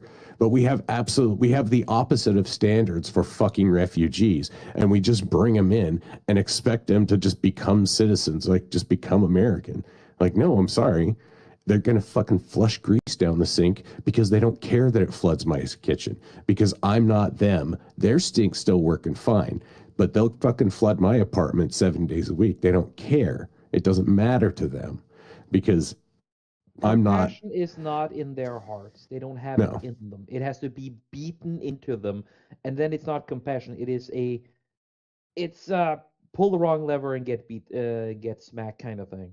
Yeah, Burn it's through pain, that's all we do. like training a particularly dumb dog. Yep. Shit on the Yeah, floor, that's- get slapped. It's not because they But know it it's is part wrong. of It's my because they culture. know, We have a see the festival. consequences. We- Yeah, but it's Hey guys, have you it's seen the cow shit festival in India? yeah. Yes. Of course they have trim. But so this like yeah, I don't care. I don't care about this woman. Like, and if she's fleeing from a war, there's countries around her that aren't at war that she can flee to. She's like, I'm so sick of this refugee. Like, oh, they're refugees from a country like Yeah. Did she not 300 countries away try from me. anywhere else on her fucking continent? Why did Right? she check in with Egypt? Last time I checked, they had an economy. And it wasn't, and you know what? That's the other thing too. It's not that we're letting these people in, it's that we're bringing them here. It's like they're actively recruiting, soliciting to bring them here. The NGOs bring these people here. It's not, you know, they find people and bring them here. Yeah. I think it would behoove us at some point to look at like the actual like international laws of refugees, which is bullshit. But Yeah. Step it's one, tell the that UN to common- fuck off. Step two, dismantle the EU.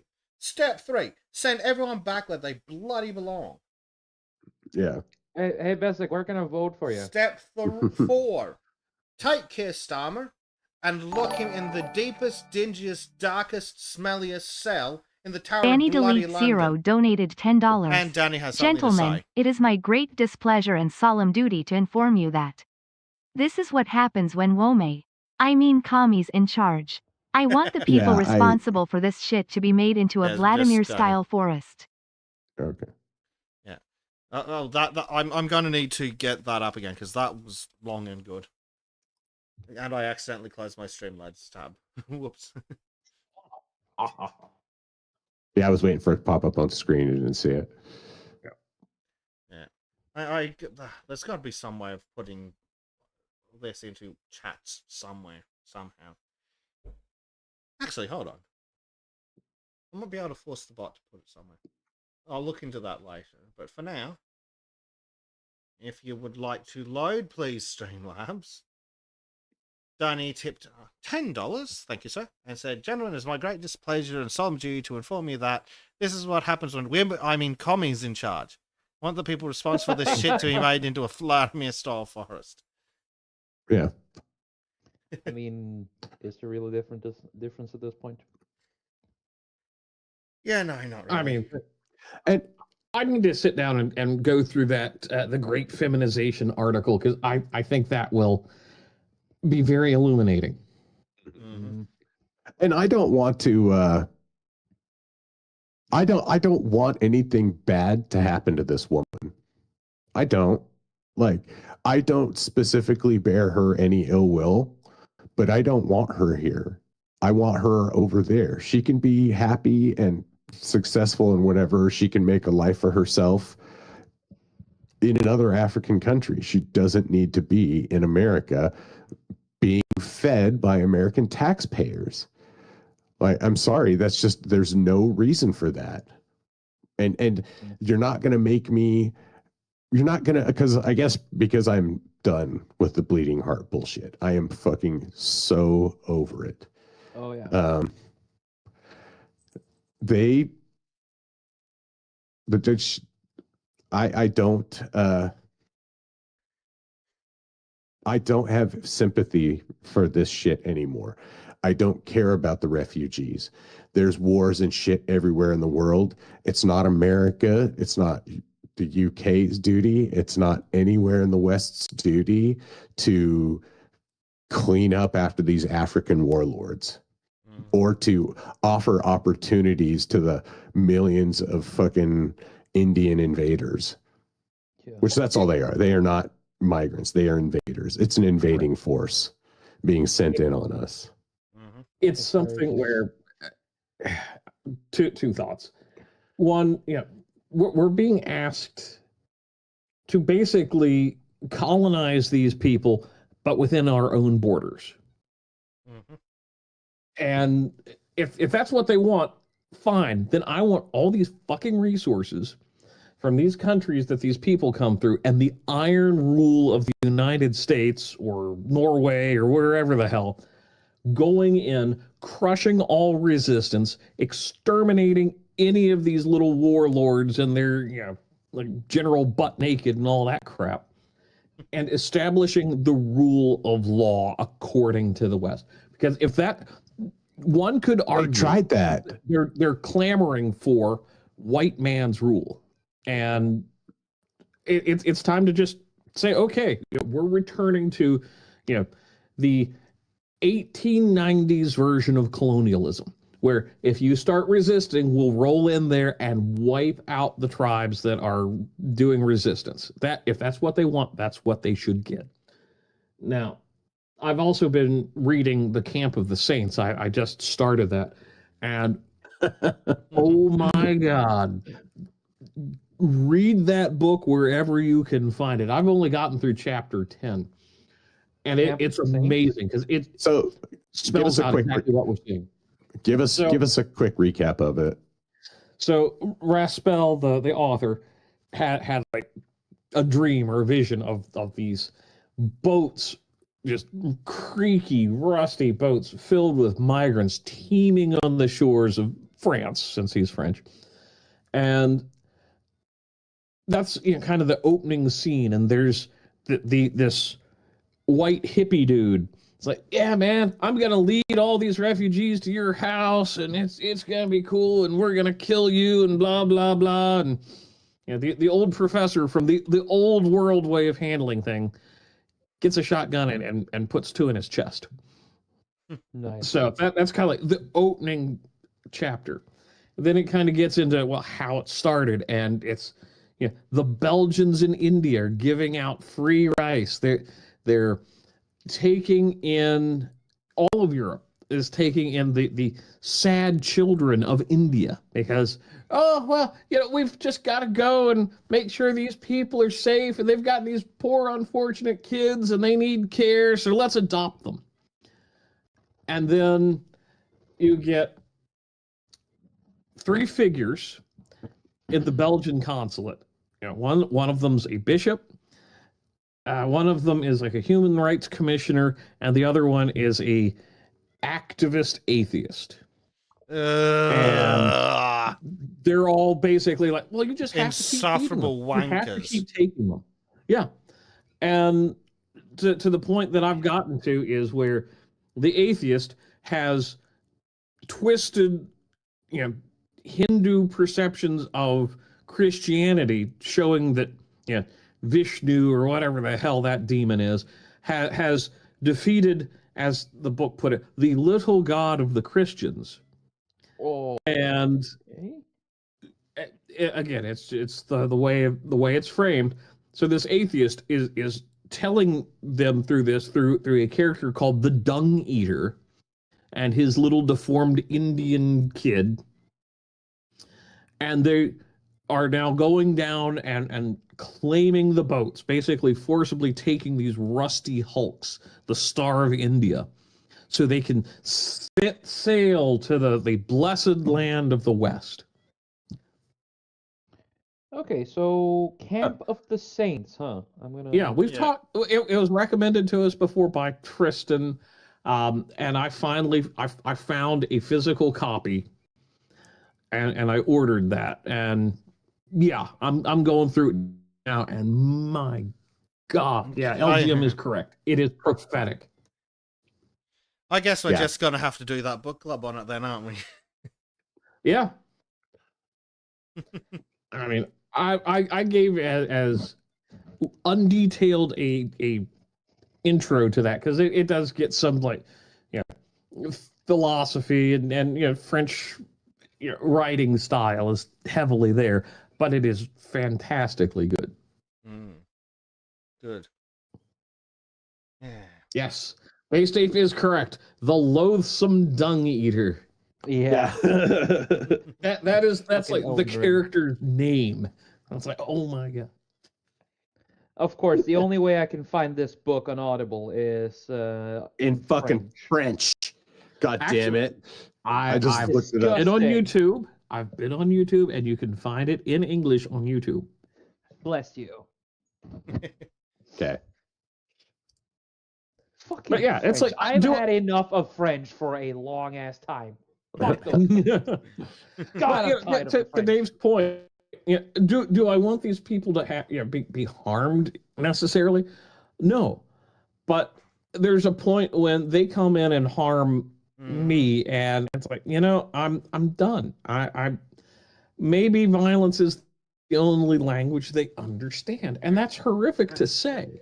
Yeah, we don't want But to it go needs to be there, said. but yeah, and like if I don't know if someone's like, Australia seems pretty cool. If you can go, you can get a job, work hard, contribute, raise a family.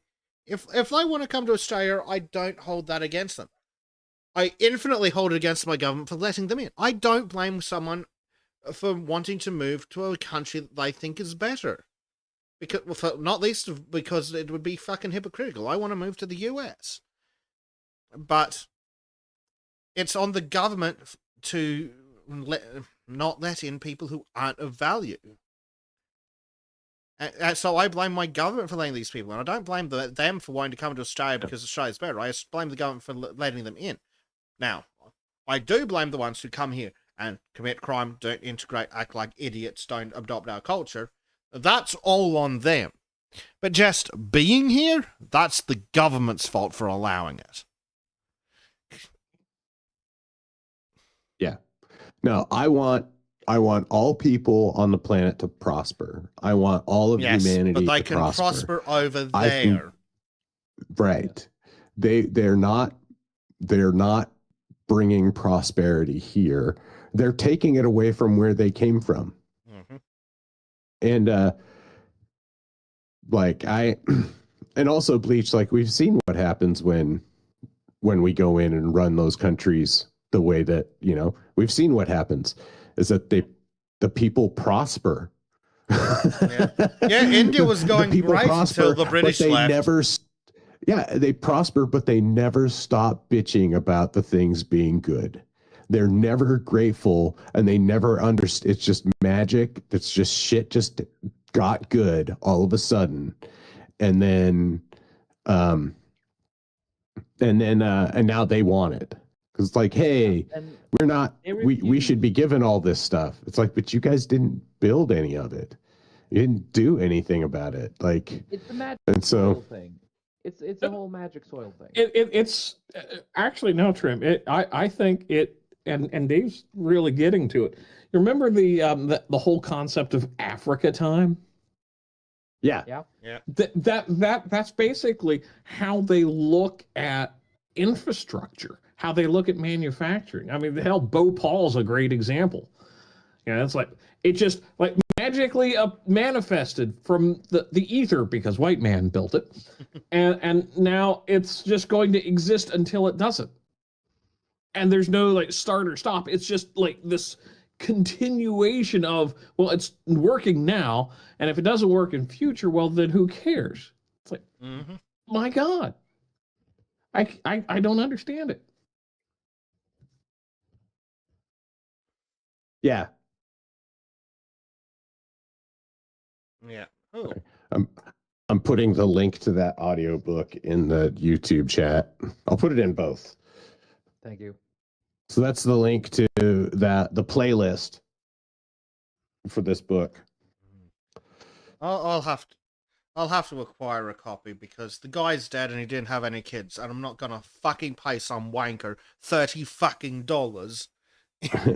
for the bloody book. Yeah. Like, fuck But off, you don't deserve shit. But yeah, I mean that's what happened in Rhodesia. It's what happened in South Africa. Is that all of Africa? All of Africa. Mm-hmm. Anywhere there was that's true. It's like basically the war they're having now is because we left them. Yeah. So like before, so yeah, no, that's a whole separate, I guess that's a whole separate conversation, really. Like we were talking about the SNAP benefits. The point is that it's not our responsibility to feed these people. No. And if we do, they should be fucking grateful. Yeah. And I'm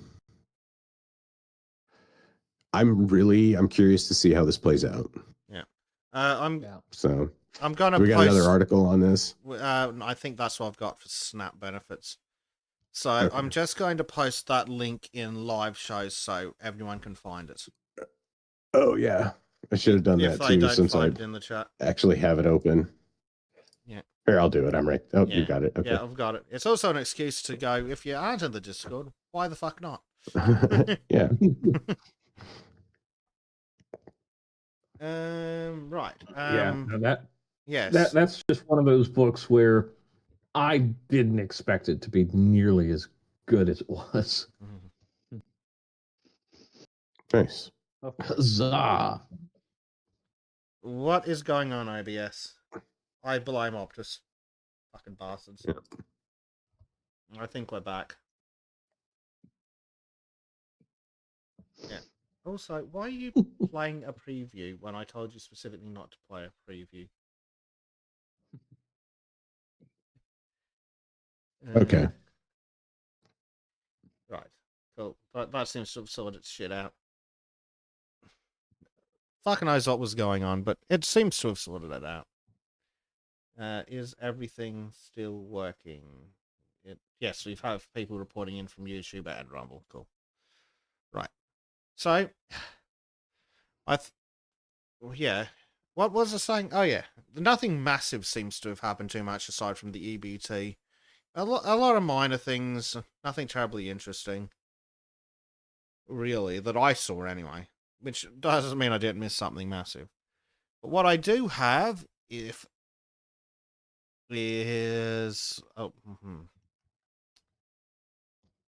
some good old-fashioned racial discrimination in the emergency room. Nice. No, it's not nice. It's not the good kind of Aw, discrimination. fuck. So, from Idiot Sky policy. Based. Oh, okay. Keep going. Keep going.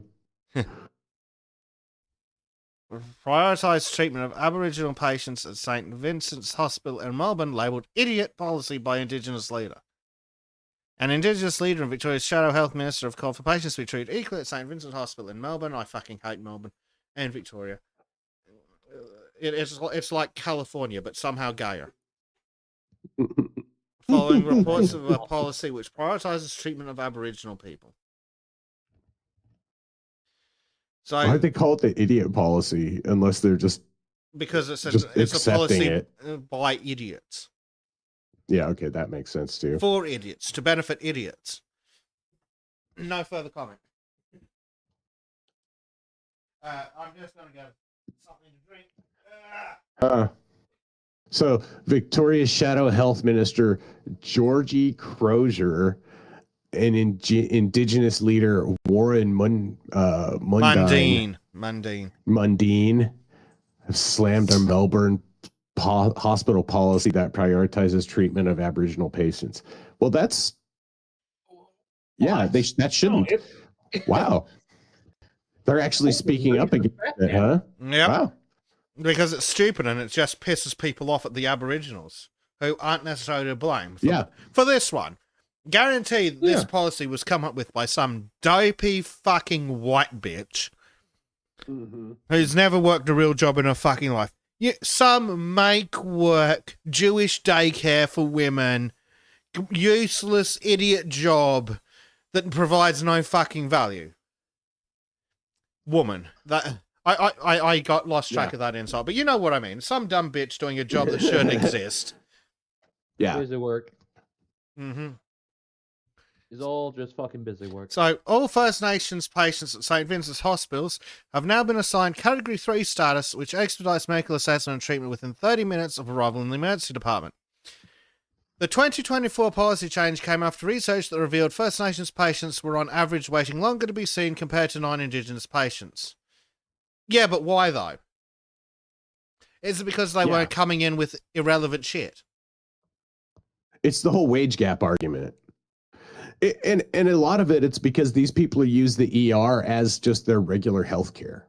Yes. They're not going there for emergencies. Mm-hmm.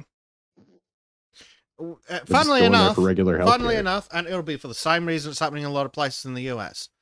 Because emergency departments can't refuse to see you. Yep.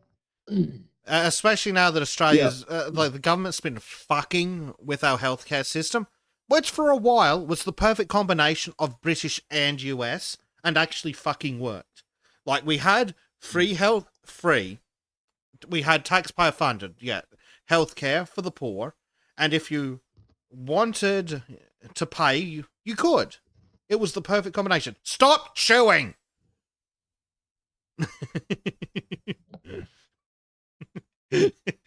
Oh, he's just tucked his tail and run off in shame. Love you too, Trim. Dumb bastard. I muted myself. But I told you, dude, just stop. Fucking tell me earlier if it's really that noisy. Fuck's sake. I just heard you then. Yeah. I'm kidding, Jim. It's funnier to yell at you.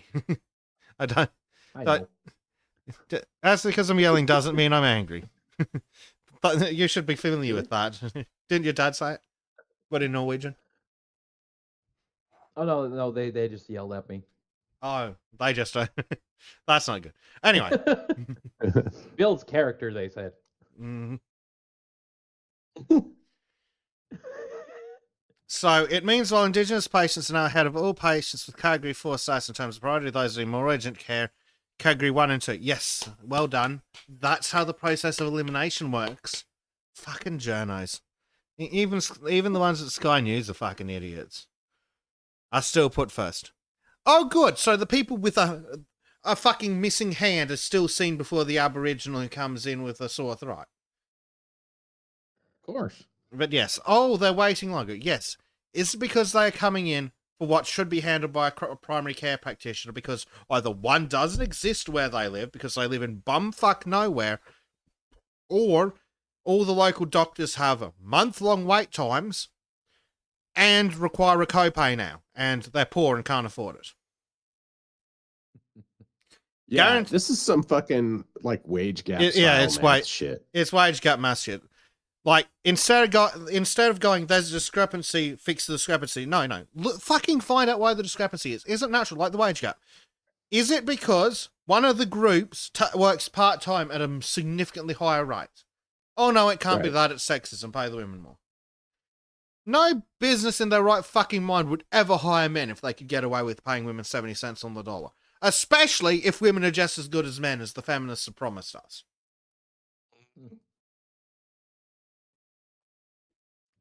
Lie as they fucking breathe.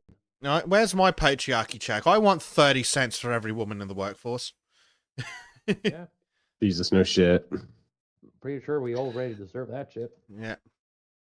So yeah, again, it's another one of these like. I mean, we're seeing this all over. Yeah. Right. Like this is the snap argument too.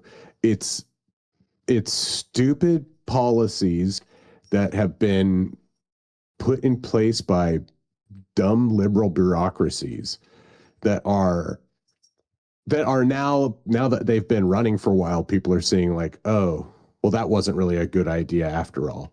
You know, after we gave the women what they asked for, it turns out everything fell apart. Yeah. And then we have to take some of it back. Mm-hmm. It's just yeah, fucking ridiculous, isn't it? Yeah. So they're rolling back their idiot policies. Yeah. So, yes, the move has drawn considerable scrutiny from critics, with Mr. Mundine labeling it as an idiot policy. We aren't asking for that. We're asking to be treated like everyone else, which I'm perfectly happy to do. Like, the one thing I will never deny the Aboriginals is they have as much right to be here as I do. That's the one thing I'll never deny them. I will deny them any form of fucking special treatment after that. But unlike the Indians, the French, the Africans, the New Zealanders, who I will happily throw out, I will not deny the Aboriginals that they have as much right to be here as I do. Because they do. They were born here just like I was. Their ancestors were born here just like mine. There's, in fact, go back at least 5 or 6 generations more, possibly. So they have a right to live here. Don't have a right to more free shit than any other person who has a right to live here. But unlike the Indians and the French, who have no right to be here. Anyway, yes, so he says, I'm just horrified. This should be about needs. It should be about emergencies. This is where governments try and Yeah. do nice things, and you wind up with idiot policies. Yeah. It is an idiot policy to It do is. that. So good. This is sensible. So this is a rare moment of sensible policy coming out of the Australian government. Well, That's nice to see. they haven't changed it yet necessarily. Okay, well, how about some analysis, sensible analysis Yeah. of a policy? But yeah, I think for the most part, pretty much all of the public's been against this, except the usual type. Right. You know, the The pathetic white beneficiaries. people who are of no value to society. Right. If it was the beneficiaries of this policy, I'd be slightly less annoyed. Because it's one thing to do weird, annoying, dishonest, immoral shit for your own benefit. But when you're doing it for other people's benefit at your own expense, then you're just a fucking idiot. I'm sorry. You're an irredeemable moron. Yep. Well, to use a different example, like, it's one thing to cheat to win a boxing match, but it's another to take a fall. Which one do you think people are more pissed off by? Right. Right, anyway, Miss Crozier, who the fuck was she again? What was her job? Shadow Health Minister. The opposition party. Who previously worked as a nurse, told Sky News she was quite shocked about the policy and expressed concern it was setting up absolute chaos for the health system. Oh shit. Treasures is about risk assessment and having a look at the issues surrounding that patient, and you don't judge it based on the color of your skin or race. It's going to cause quite a bit of chaos in determining who's Indigenous. How can you actually qualify that if everybody decides that in order to be prioritised, they'll just say, I'm Indigenous? Exactly. All the white people will be like, I'm Indigenous. And how will they disprove it? Because I've seen people who are Indigenous who are so fucking white they make Trim look like an African. Wait, yeah, if they're like if they were like 1/32 fucking Indigenous, I'm sorry, you don't fucking count. You're just another white fella. Oh, but you want the special treatment the Abos get, I see, yes. Yeah, which shouldn't be a thing. Very much, Danny. Yep. I think it's not only dividing our health system, it's saying it up to cause absolute chaos in the health system, causing more problems around those wait times. Yeah, because everyone will just claim to be Indigenous. Victorian Premier Dumb Whore has supported the decision of the hospital, arguing that first people to suffer poor outcomes are going hostile. Yes, because they live in bumfuck nowhere. And have high rates of domestic violence. And have high rates of murder. And have high rates of child abuse of both kinds. Yeah. Yes, we probably shouldn't sing the Pocahontas song on YouTube. That song plays in my head so many times Yes. lately. Yeah, this idiot says what St. Vincent's has done is look at the dial and recognise the first people's been waiting long. No, they haven't. Why have they been waiting longer? Is it because the complaints they go to the ER for are less important? Or, well, important's probably not the right word in this context. Let's be generous and say they do have a legitimate health concern. It's less time sensitive. It's shit that should be being handled by a primary care practitioner, a GP. But again, if you live in the ass crack of nowhere, there might not be one of those. But no, sorry. Oh, they're waiting longer. Yeah, but why? Because the triage system is entirely based on symptoms. Entirely based on symptoms.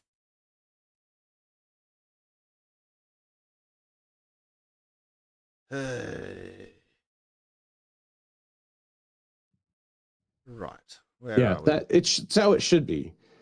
Like like what? Yeah, it doesn't make any fucking sense. It should be entirely devoid of opinion.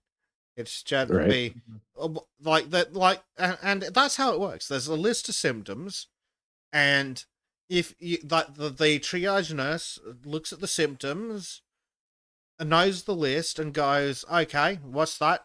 Trouble breathing, chest pain, cool, straight back." Alternatively, a fever. Oh, it's only half a degree higher than the average normal?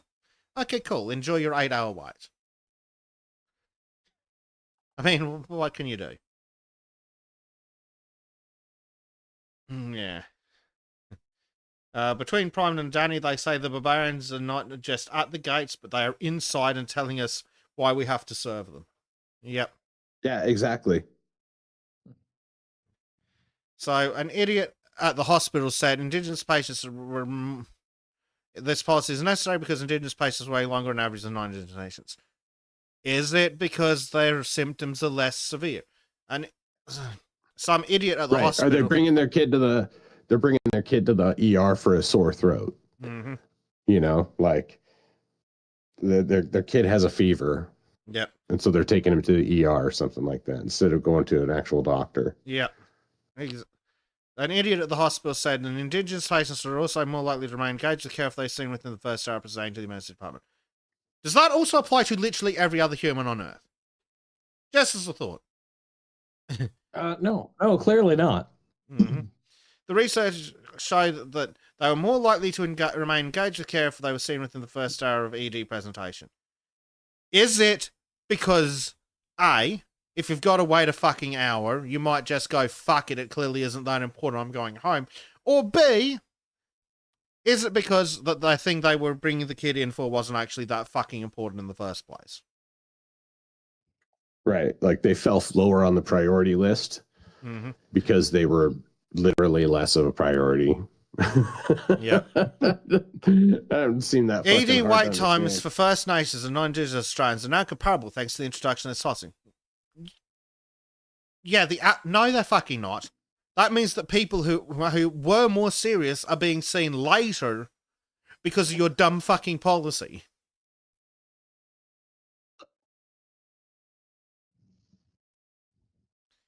Fuck's sake. Yeah, that shit don't make a whole lot of sense.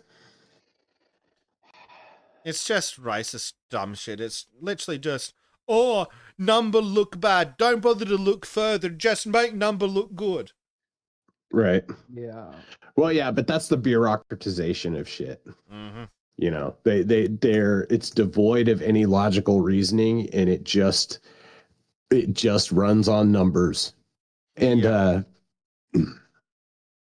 which would be okay if it was logically designed, but it was designed by idiots. Yeah, and it's largely staffed and managed by idiots. Yeah, and so yeah. It's Just like I'm sure this I'm sure this policy, of course, this policy was set out with the best of intentions. They were idiotic intentions, which is why the guy called it an idiot policy. But it was set out with the best of intentions. Yes, but done so just without don't look any... out the window while we're on the fucking road to hell. Right, and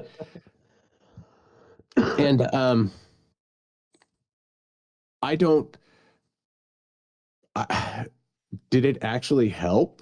Like they said, it made them comparable, but does that mean that people who were more serious, like they're not treating more serious people? Like, what's the end result? What's the health results of that? Right? Is it that more Indigenous kids got notes so they didn't have to go to the fucking school that day? Or is it because there's more broken arms and stab wounds got treated quickly? You know? Mm-hmm. Of course, you know what? To be fair, there's probably going to be a lot of broken bones and stab wounds in those. And lung damage from ODing on huffing Rama Rama. Well, true. Yeah. I suppose if you do have a genetic predisposition to beat your kids, they'll have more broken bones. Yeah. But yeah, healthcare is no place for these policies. Yep. Implementing stuff like this without any kind of introspection, like it kind of belays how far the healthcare industry is falling, right? Like how captured that bullshit is. Like I think this year or next year, we're going to have more female doctors than male doctors. It's like, that doesn't fill me with a lot of hope, right? And it's not because I think that they're all necessarily bad, but they are, as a matter of reality, not necessarily not as good as the male doctors. Like the best doctors are going to be male doctors. Because So, who knows? yeah, because it's statistically men are more likely to be autistically obsessed with things. Right. And also, So who knows? But yeah, this is if you've been DEI'd into university, you're probably not going to be the best. right. Like, Yeah, exactly. You know what I want? I want a female doctor who came through a sexist system. I want a female doctor who came through a misogynist system. Like, she made it through, and the system's misogynist. I want her. Right. Right. So, but yeah, the article is the article is pointing out at least the or at least the article's pointing out that at least the politicians are starting to have a little more common sense. Yeah, And Salah's even not if the ones in power. Right. And the indigenous leader who looks at it and, you know, who knows? I mean, I would think that if he's an indigenous leader, then he's interested in this safety and health of his community and promoting the well-being of his community. And if he looks at it and says, no, this is stupid, then it's freaking white women bullshit. Get rid of it. Yep. So white women, they really will destroy the earth. Mm-hmm. I'm starting to Suicidal empathy, dude. Yeah. I'm starting to think God was onto something when he banished them from the garden.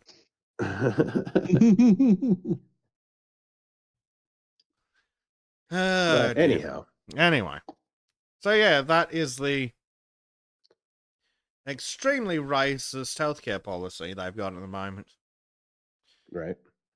Let me have a look. What was the next thing I put on? Oh yes, Canada has embarrassed itself on the world stage again.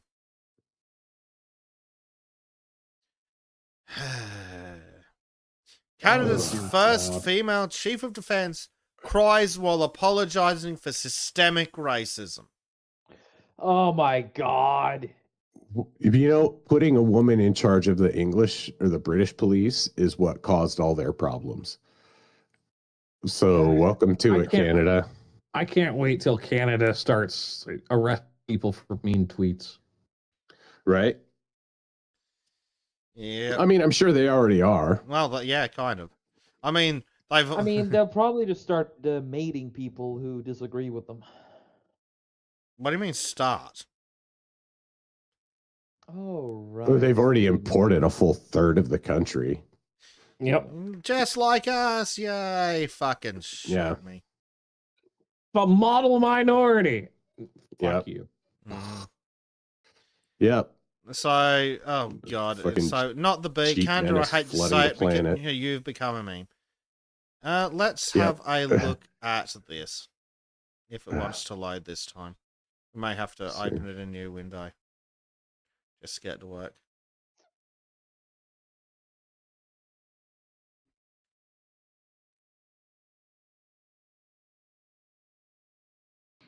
Systemic racism, racial discrimination, and harassment are an affront to these values, and yet she's fucking French. The only thing worse than being French is being French Canadian. Within our ranks. Yep. Therefore, Absolutely disgusting. I don't know. Armed forces, I offer my most sincere and deepest apologies. I apologize to every CAF member, veteran who experienced racism, discrimination. Exhibit A as to why women have no fucking place in the military. And I acknowledge I failed you. Bitches crying over fucking racism that other people experienced. Like fucking Jesus Christ. Yeah, French Canadian lesbian nana. Yep. Madge is like, she was crying about that. I thought it was just people in the audience crying. Wow, our military officially sucks. Zimbabwe could probably take us now. Yes. The world is doomed. I would like to make more fun, but meanwhile in Australia.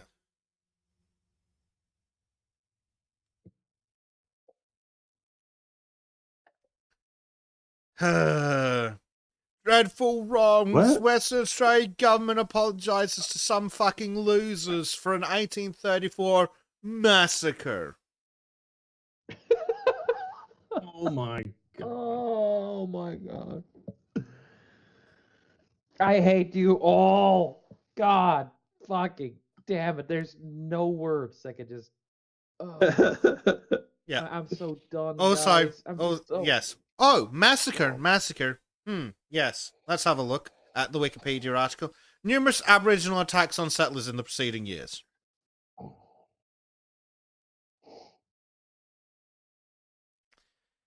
Wait, hold on. Who did he apologise to? He apologised to the Noongar people, but they weren't the people that were attacked. Were they? So No. he attacked. He apologized to the aggressors. Oh, they were a different type. They were Oh, a I hope he subset did. of a subset of people who didn't matter. Yeah, basically. Yes, the Binjareb tribe had a reputation with other local Aboriginal tribes for their aggression and attacks on other Aboriginal people and settlers. They're basically the Dahomey. Apparently. boy. It does say citation needed, but... But yes, it's a massacre. Yeah, after a bunch of attacks on settlers.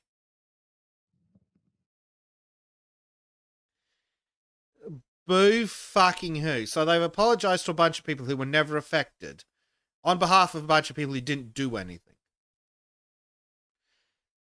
And I've seen a lot of fucking idiots going, oh, he's apologizing on behalf of the state. What state? Sure as shit wasn't Australia. That wasn't a country at the fucking time.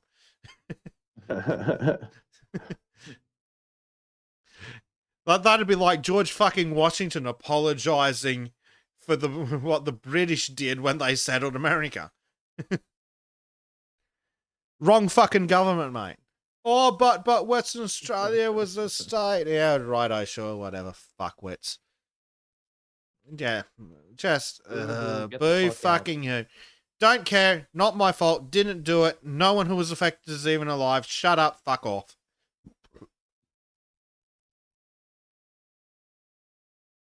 Honestly, there's going to be a point where every single whiny, bitchy noise we get to hear is just going to be answered with a slur. Honestly, okay, Trim, I have a question. Which would you prefer? Yes. A Muslim man, you have to pick one of this list. A Muslim man, an Indian man, a black Catholic woman, or a white woman with that haircut. Black Catholic woman. Black Catholic woman. Yeah. It was the Catholic part, wasn't it? Yes. I'm sorry. It's not even a fucking contest. Danny says, I'm getting convinced it's the concept of original sin with our God to forgive you that's causing a lot of this shit. It really is. Trim, do remember that we can hear when you launch the muffin tray across the kitchen. It's not a muffin tray. I'm hooking up my gas burner to the gas tank. So if you hear an explosion, it'll be really funny.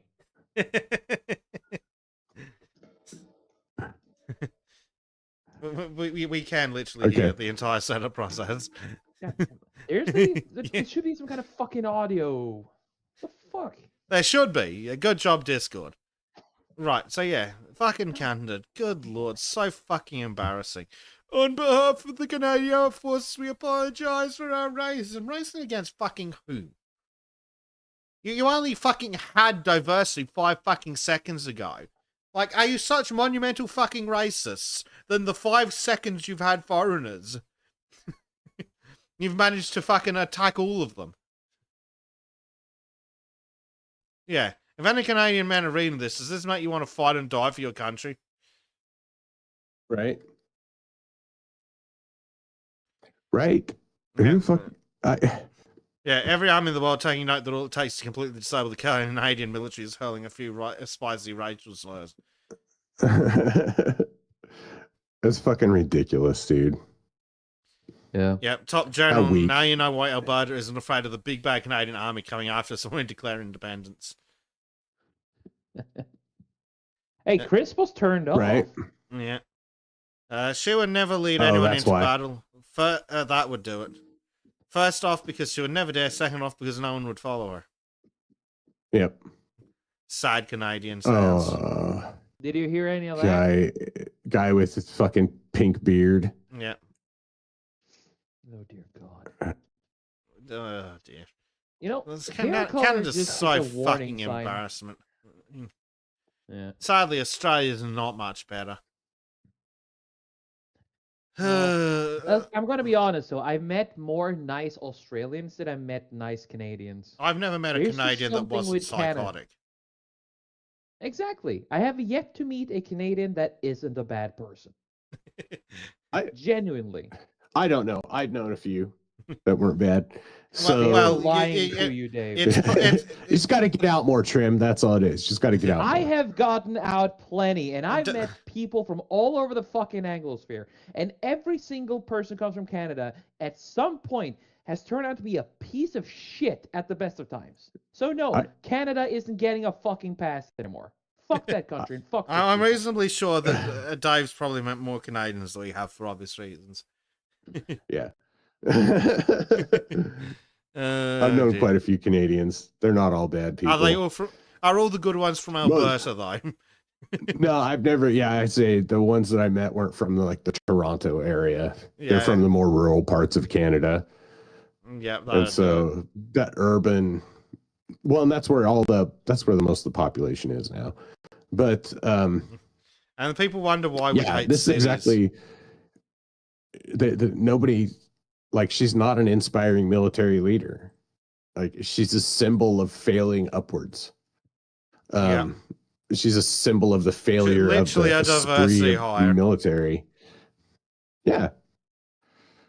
Like, well, do you reckon she'll do as well as the first female in charge of the Louvre and the first female Louvre security chief? Oh, Jesus. Oh, fuck yeah. That went so fucking She's gonna end up making a really badass German lift. She's gonna end up making some really badass German commercials on how good German equipment is against Canadian shit or something like that. Oh God. Speaking of the Louvre, though, moving away from this article, we have a slight update. I didn't look too far. Apparently, they've arrested some suspects. Nice. Really? Yeah. So police have arrested suspects in connection with this blah, blah, blah. Background, who cares? Oh, God. Jesus Christ. I don't care about the background. Shut up. French media first broke the news of the arrests, with some CNN affiliates reporting that two men in their 30s and known to police were detained on Saturday evening local time. Authorities were able to track down the individuals after analysing more than 150 samples of DNA left at the scene. Well. Both men are from the Parisian suburb of Aubervilliers, where one of them was arrested. It added, while two others were suspected of being involved in the heist remain at large. One of the men arrested was planning to leave the territory from Charles de Gaulle Airport. There you go. He was arrested during a passport check before he could board an evening flight to Algeria.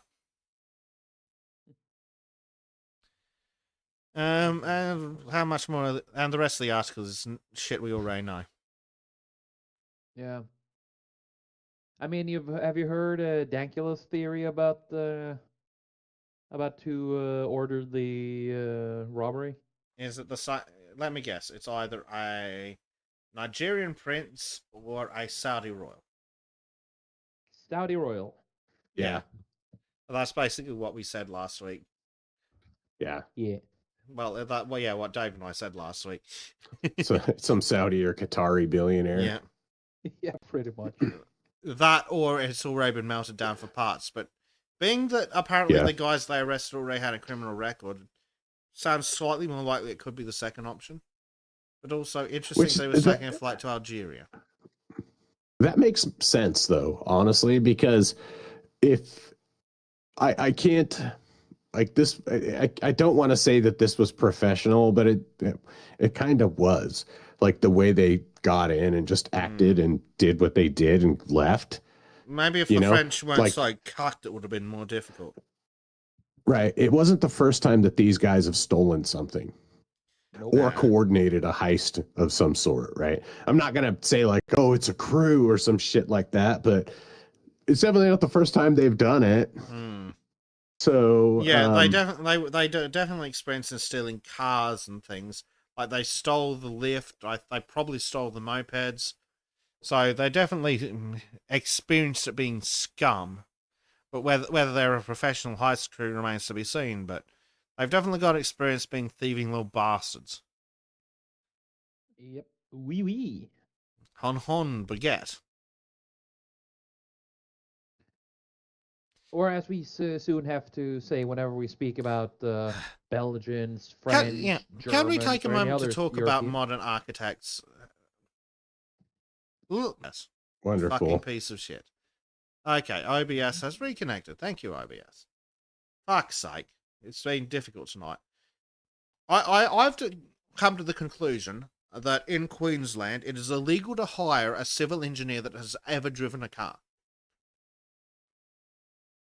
Because It's illegal to hire a mechanical engineer that has looked under the hood of a car.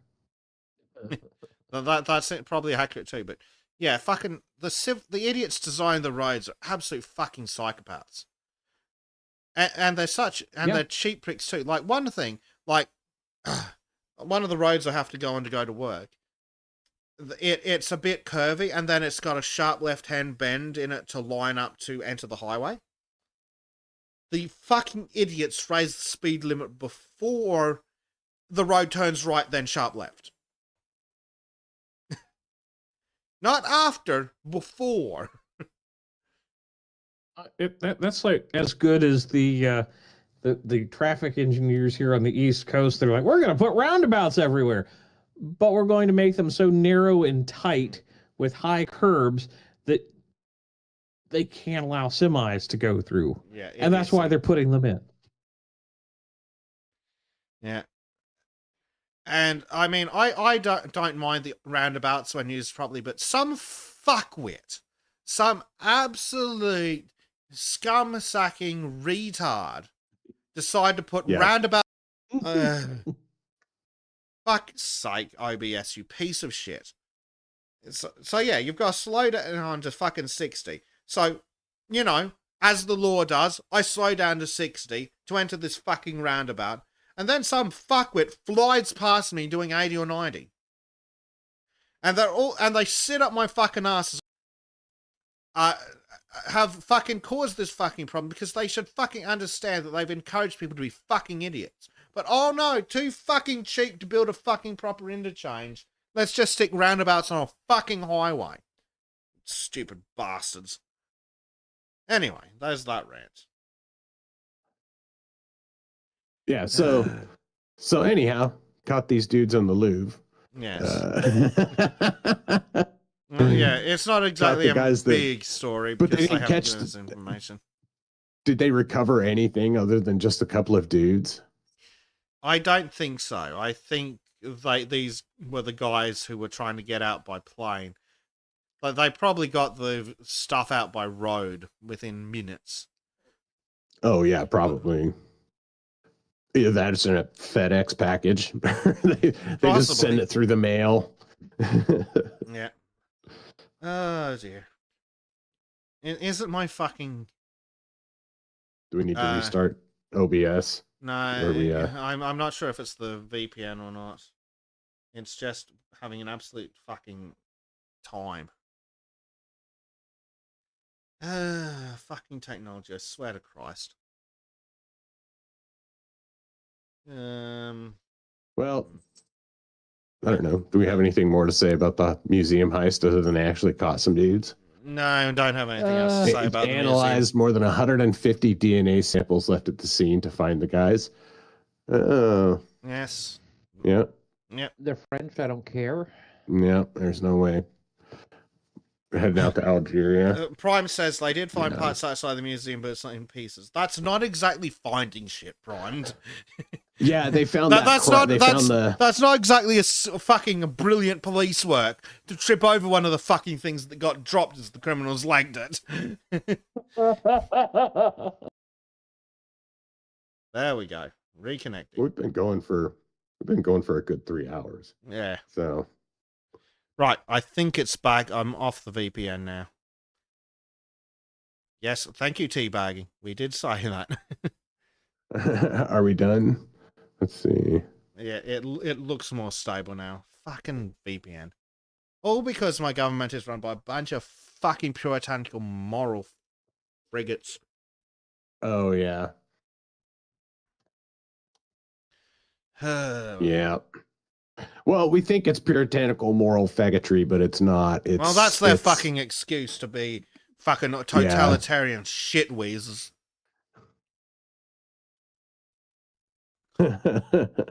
Yeah, it's just it's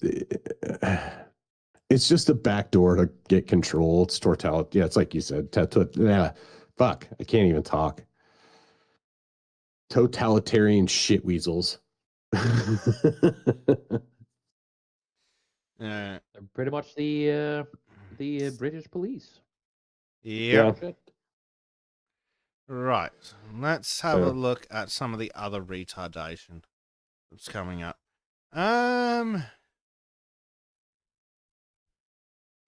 Yes. So, Dave, you know how you were saying earlier that it's not our fucking problem to look after these people? Many migrant women. Oh, good fucking job spelling there. Many migrant women. I get robbed to pay for this, by the way. Many migrant women facing having to start from scratch in Australia, but an employment program is trying to help. I have a suggestion. Would anyone like to hear my fucking suggestion? Yes. No. They can go the fuck home. Proofreader. Okay. Oh When no, I- when I it's so read hard that- having to start from scratch. Fucking leave then. Get the fuck out. Oh no, coming to Australia is so difficult. You could have fucking stayed. Bezic, look at the name of the author. Yeah. Ebony Tinbroke. Man, Do you back need when- what- any more than that? Mm-hmm. Holy shit! Fucking white women. White woman who speaks in the White woman who can't what's the fucking new word write. for jive. Oh. They speak jive. No, it's just an idiot trim. But oh no, it's so hard having to start from scratch in Australia. I've got a fucking suggestion. Go the fuck back to your life in your fucking shithole. Get the fuck out. Oh, but we need an employment program for them. Why? Why the fuck is it in any way our responsibility to help them take jobs from us when they could just fuck off?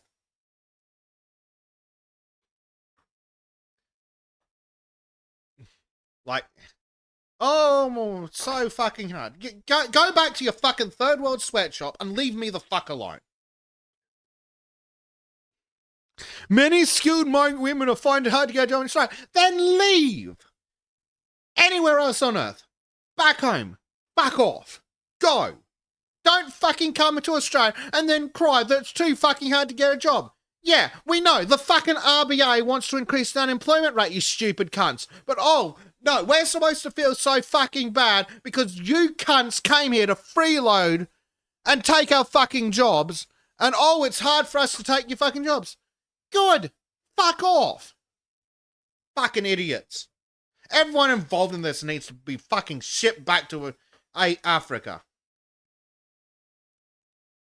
Especially Ebony Tinbroke. Especially the fucking politicians who allowed this to be possible. Oh, they're migrant women and trying to get a job. What? They didn't have a job before they came here? How the fuck did they get in the country? Why are they here? Why are they my problem? Why the fuck am I being robbed to pay for them to do a skills program so they can take a fucking job from a goddamn fucking Australian, and then I have to fucking be robbed by the fucking ABC to pay some idiot who can't spell to write a fucking sob story about these goddamn fucking parasites who don't even fucking belong here. You can all get the fuck out. Go fucking cry about how hard it is to get a job in shit Fuckistan. Yeah. I'll beat them. Like- I'll beat the politicians around the fucking head with the GDP. They can suck my ass. Yeah, this is another one of those why are we taking migrants that don't enrich our countries?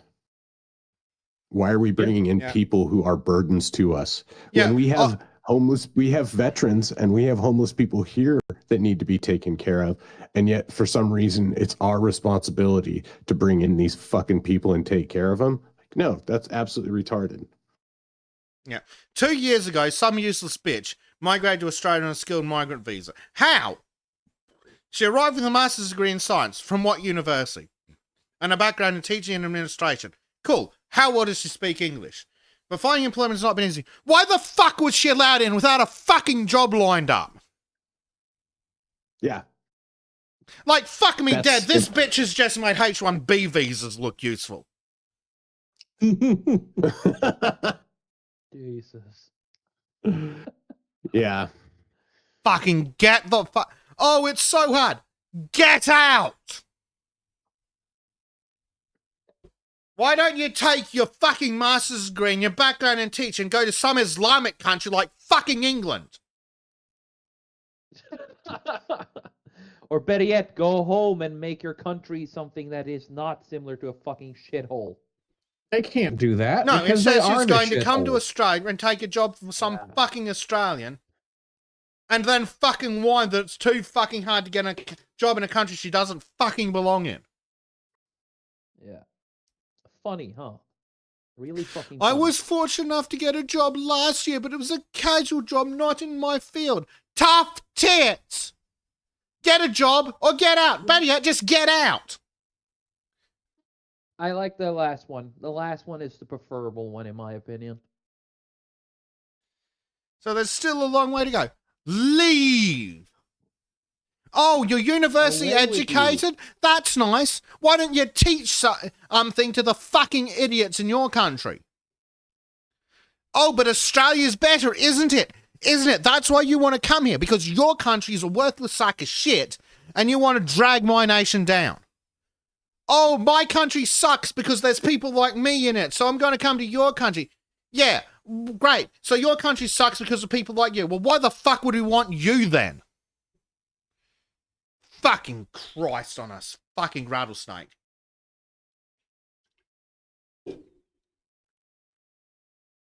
With aspirations to work full time. There are unemployed Australians, you fucking ungrateful cunt. It's quite Those are the jobs that the Australians won't do. Yeah, no, this bitch wants a university degree job. Of course. It's quite demotivating when you're not getting jobs. And when you're not getting the right job you're aiming for. Yeah, no shit. Imagine how bad it must feel for a fucking Australian out of school to not be able to get a job because you're in it. Haven't we been living this whole fucking reality for the last decade? Yeah. Wherever you Because go, they'll ask for everything we tried experience, to and I have- didn't have any experience from Australia. Oh no, it's so hard to be exactly like a fucking teenager. Get out. Yeah. This year, this bitch Fuck took this part in the bitch. Dream Again mentoring program, an initiative by a non-profit organization. Oh, great. I mean, so how much of my money's been sent to them? In partnership with TAFE. Oh, great. That's definitely my money. Tailored for women from diverse backgrounds. Oh, you mean people who can't speak English and have no place in this country. The 14-week program provides accredited training and 2 employment pathway options. Sewing and retail cosmetics. Oh, sweatshops and con artistry. How nice. Completely fucking useless. Oh, 14-week program. Great. That, you know what that sounds like?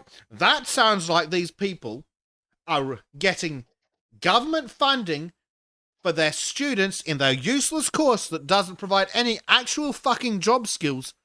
Because who in the name of Christ would hire someone who's done a 14-week course in sewing and retail cosmetics? Also, I'm reasonably sure you have to be able to use cosmetics to get a job selling fucking cosmetics.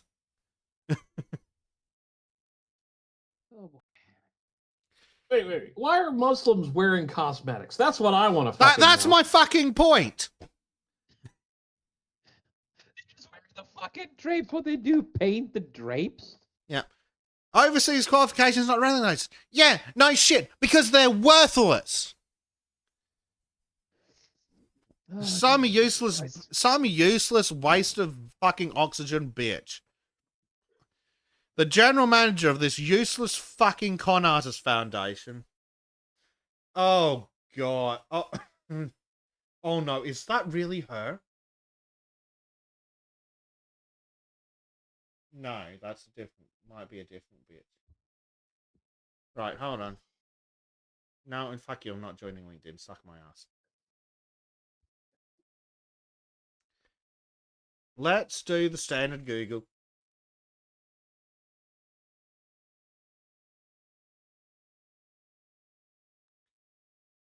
Oh, is that all I can get, LinkedIn? That's okay. Bleach will be able to see. He likes pictures with no pixels. There you go.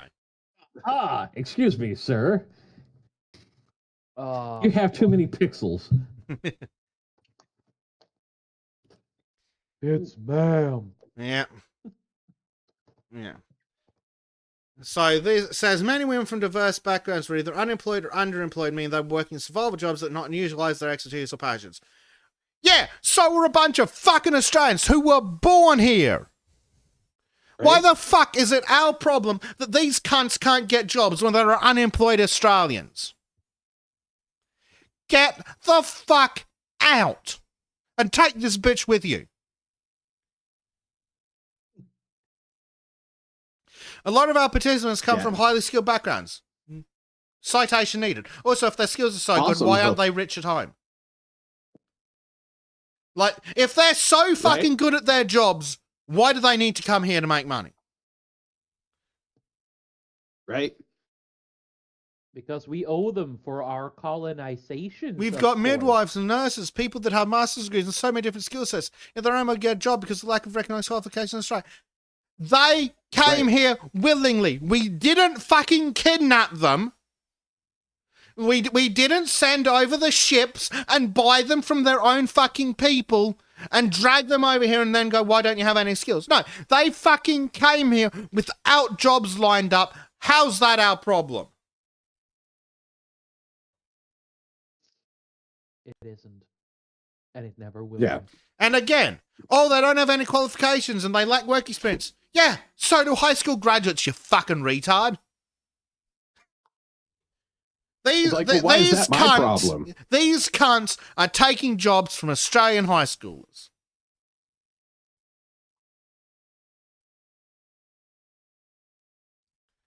Oh my sweet God, that's a fat bitch.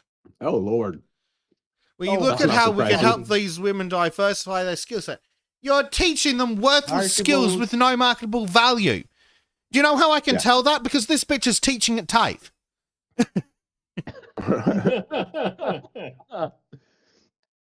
There she blows, gentlemen. Get your fucking. Oh, our program's going to reduce barriers to employment. No, it's fucking not. No one's going to hire these women with their useless fucking 14-week course in sweatshoppery. They're worthless fucking certificates. Again, they are just taking money to lie to these fucking foreigners who shouldn't be in this country in the first place. This stupid course will help them get work. So basically, I'm just paying to give a useless fucking piece of paper to these useless fucking people who don't fucking belong here so that these fucking idiots can make money off of me. That's it's funny how they're talking about, oh, we have so many skilled people, so we're going to teach them to be fucking work in a sweatshop. Like, I know you were Oh, you're a rocket scientist back in shitholistan where you're from? Exactly. All right, go sit down at that sewing machine. Get to work. Exactly. This bitch is crying that she can't get a job in her field because she's got a degree. And what the solution is to learn to sew? Like, come the fuck on. Yeah. Participants spend weekly sessions creating products and developing skills such as customer service and managing cash flow. Yeah, you know what works really well with customer service and managing cash flow? If you can read and write any language, but English in particular.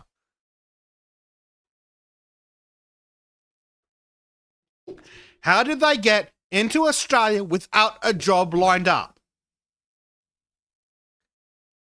This is why I hate my government. Exactly. Oh, they're a skilled migrant. Oh, is their qualification recognised in Australia?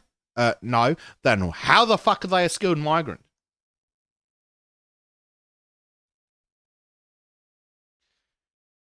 Oh, gender disparity in the workforce. Shut the fuck up. A 2023 report found culturally and linguistically diverse women, so foreigners who don't belong here, had a lower rate of workforce participation than male counterparts. Is it because they have nothing of value to offer the country or because their husbands beat them and tell them to shut the fuck up? The report, Intersectionality at Work, oh fucking shoot me, by the Victorian government, of fucking course, found the rate for women and men to be 47.3% to 69.5% respectively. Hold on a fucking second. Less than 70% of the men are in the workforce. Again, why are they here? Why are they in this fucking country in the first place if they have no recognized skills, no qualifications, and nothing to fucking offer value to the employment market? Other than fucking taking low-skilled, minimum wage jobs away from fucking Australians. Yep. This whole fucking thing creating is a slave labor. Yep. Again, I've got a degree. Cool. Why the hell are you here? Why did the government let you in if your degree is meaningless? Like, what the fuck is the point in a skilled migrant visa if you don't go, oh yeah, by the way, line up a job before you get here? It's not like fucking Sikh isn't in fucking international. But oh no, we got in. Also, if she's been unemployed for 2 fucking years, why haven't we thrown her out yet? Yeah, no shit. Where is in fact, where the fuck is she getting the money to live on if she's only had a casual job? I'm paying for this, aren't I?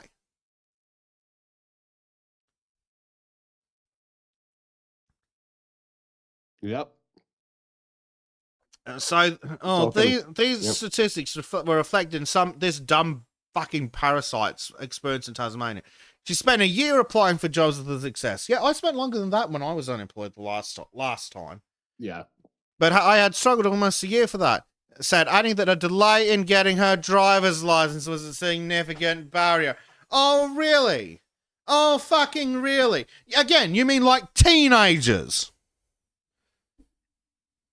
Yeah. Also, is it because it's illegal for women to get a driver's license in the country you fucking came from? You fucking waste of space. So some dumb, useless idiot, a community advocate for multicultural communities, oh good, crime-ridden shitholes, said migrant women were an untapped market. Why are they here? As many were skilled but unable to get their foot inside the door. Are they skilled? If they were skilled, why don't they have jobs? Is it that they aren't skilled? Yes, exactly. Also, nice watch. How much did that cost? Right? It's not even a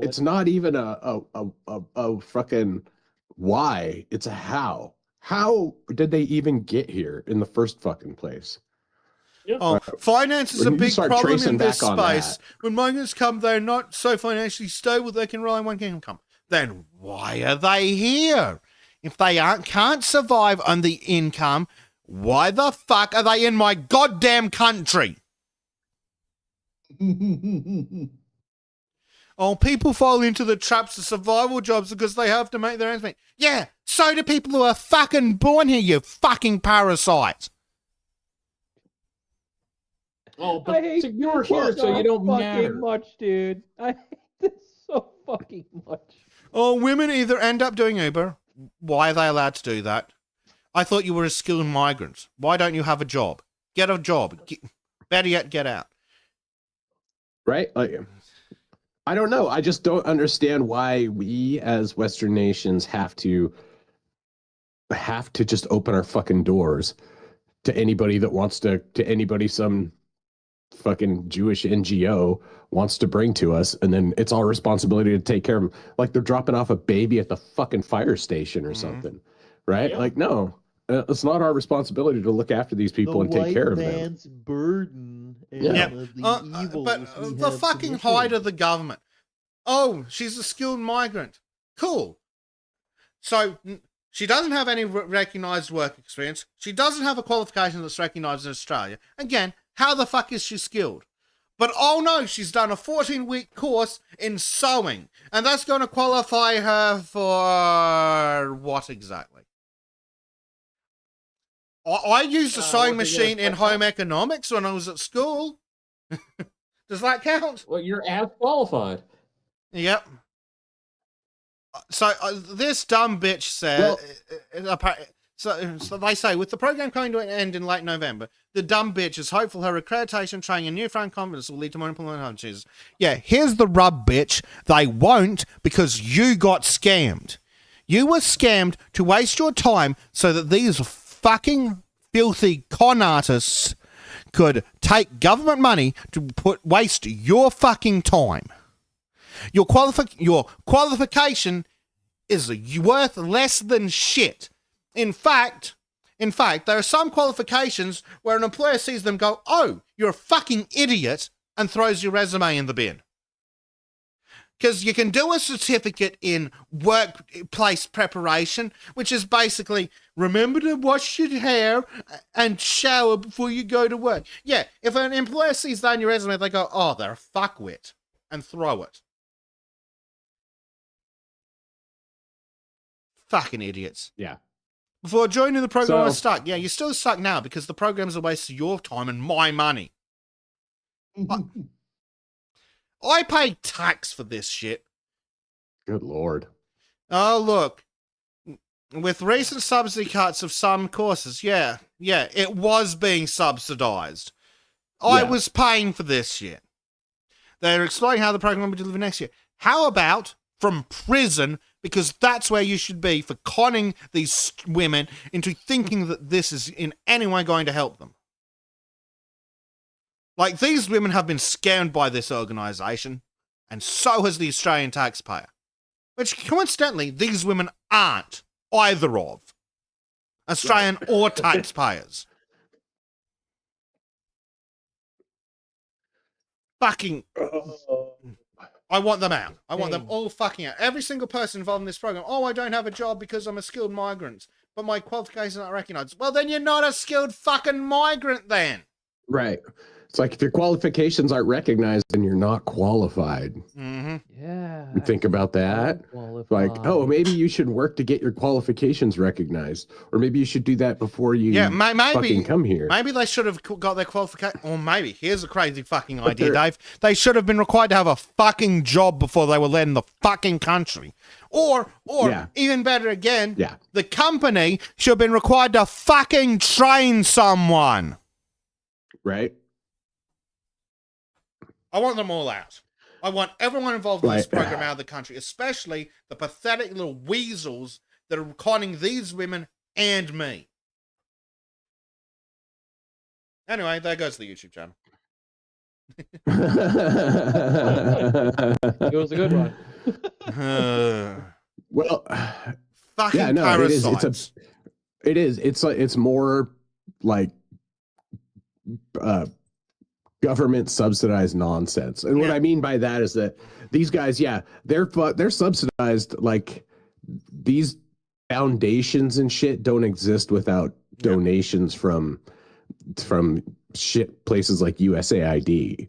Right now that USAID's gone, You know, But- Soros really has to step up and start fucking putting his money where his mouth is on a lot of this shit. But of course, the Australian government's still going to hand over money. The fucking Give height them of money them, hand though. over The fist for fucking it. height of them, though. Oh, you're not getting jobs, but and when you are, you're not getting the right job. Yeah, I'm sure it's totally different for Australians that have just graduated from high school or university. But you know what the difference is? They fucking belong here. Right. Oh, I had to get a shitty survival job just so I could feed myself. Cool. And you know who couldn't have that shitty survival job? Someone who fucking belongs here because you were in the fucking way. Right. Oh, it's hard to be in Australia. Then fucking go. You have that option. I'm fucking stuck here because nowhere else will fucking Right. take me. You can just fuck off because apparently everywhere on fucking earth will take you except your own goddamn country. Get Well, I mean, just the look fuck at it. They don't out. want her. They're like, you can have our second hand. Yeah. Well, that's pretty much, dude. But that's what a lot of these. No, a lot of these nations are fucking doing that. They've done that. They've shed their useless populations, and fucking flung them out to the west. Mm-hmm. They've gone and taken. I mean, in some places like Venezuela, emptied a bunch of prisons and made them our problem. Yeah. Right. So now, so this woman being like whatever in her country is not like, because that job doesn't exist in her country, because her country's an economic shithole that can't get off the ground because it's run by fucking desert religion retards, then she has to fucking come here, and all of a sudden it's our fucking responsibility. No, fuck that. And the fucking hide of this bitch who is selling out this fucking country. For profit, by the way, for her profit. I hate her more than the migrants. Oh, yeah, she's totally profiting off of this. She's making money. It's so hard. They're unemployed or underemployed and working survival jobs. Yeah, survival jobs. Just mean, by which you mean taking jobs that could belong to Australians and suppressing wages for them. Yep. Who isn't working a fucking survival job? What a retarded. Like, yeah.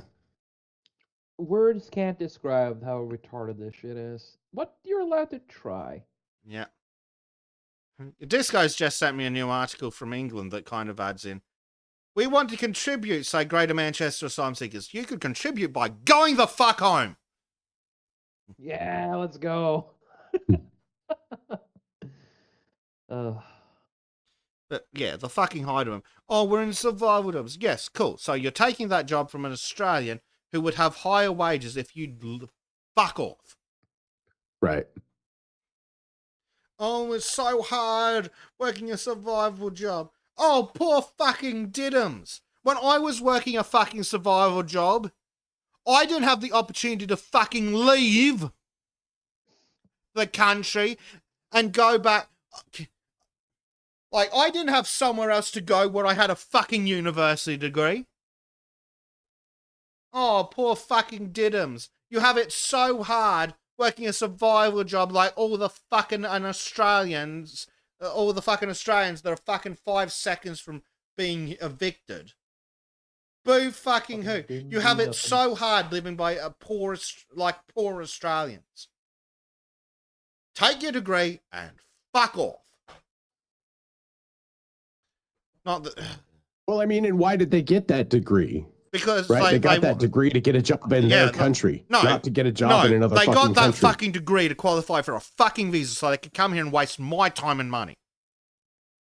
Yep. Yeah. Right. That's why they get their fucking degrees. Assuming they even got a degree. But they don't get their degrees to get jobs in their country. You know how I can tell? Because they're not fucking there!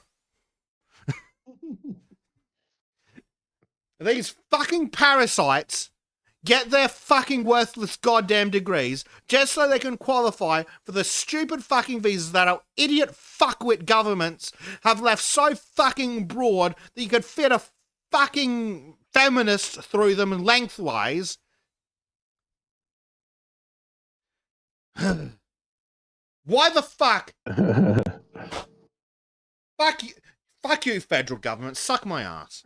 You've allowed people into this fucking country as skilled migrants who have no fucking qualifications that are of value here. What the fuck is wrong with you, shitbass? And because you've done this, that means that worthless fucking parasites can get a fucking piece of shit fucking paper mill degree, come and just fucking flit through the gates and sit here taking jobs from Australians. Oh, but they're working a survival job. Then go see what a degree can get you in your fucking shithole. Right? Get Take out. your degree and go survive in your own country. Yep. Yeah, go get a survival job in your shithole. Why the fuck is it my problem? Why the fuck is you being a fucking parasite supposed to be my fucking issue? You know, that's the thing is, dude, is that like I mean, they're just fucking dragging down by us opening our borders. We've allowed so many of these nations to remain like backwards shitholes because they send all of their fucking anybody with any kind of talent comes here. God, I wish right? they were And sending because people with fucking because we'll talents. feed them. Because we'll feed them. Yeah. But even the people with marginal amounts of talent or ambition, right? That maybe would have done something or been a good worker back in their home country. You know, those people are all fucking lining up for the dole now. Mm-hmm. Exactly. Like, these bitches. And that's getting yanked out from underneath them here soon. Yeah. At least So- you guys are not taking that off them. But no, the fucking height of the government to allow these people in who are unemployable. So they're not being invited in because there's a skills shortage or anything. No, they're just a skilled migrant. So they're not required to have a job waiting for them. They're not required to have housing. So they come in, they take a house, they take the survival jobs. Like there could be a fucking teenager doing that survival job, for fuck's sake. And then you wonder why you have fucking 25-year-olds coming out of university with no fucking life skills. Because they can't get the fuckwit no experience jobs. Because they're filled with people with degrees that came over as skilled fucking migrants and now drive Ubers. Be gone with you! Be gone! Yeah. I sent you a image that fits this. Yes. The Burden not perfectly. Columbia with your chaff. And in this case, Colombia is the old personification of the United States. Yes. Yeah. You know, the one that floats in the sky and has weird temporal paradoxes. Comstock did nothing wrong. What? So, yes. So fucking sick of these goddamn parasites. They come all the way here and then fucking cry about how hard it is to get a job. Yeah, imagine how hard it is for Australians now that they're competing against your fucking worthless ass. So hard to get a job in Australia. Yeah, imagine how hard it is for people who actually fucking belong here. People who can't leave.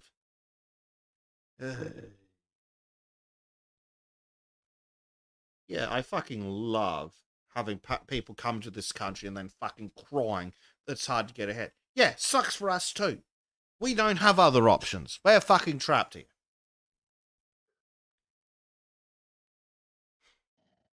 Desperately fucking hate my government. Skilled migrant. I would have never Working. That's the bit that really pisses me off. Skilled migrant. Oh, but my qualifications aren't recognised. Then how are you a skilled migrant? It's almost as if the government should be, I don't know, making sure they actually have skills. Oh, you've got a piece of paper from the fucking University of Hyderabad. Yeah, that's worth shit. Yeah. Anyway. So Fuck these people. Fuck this bitch in particular. And fuck the Australian government. Yep. Speaking of fucking the Australian government, They're doing sex studies again, aren't they? Oh no, no, What? the dipshits at our weather bureau have redesigned their website and made it fucking unusable. Of course. Huh. That's pretty standard fare. Yeah, I'm now going to show you what the new website looks like.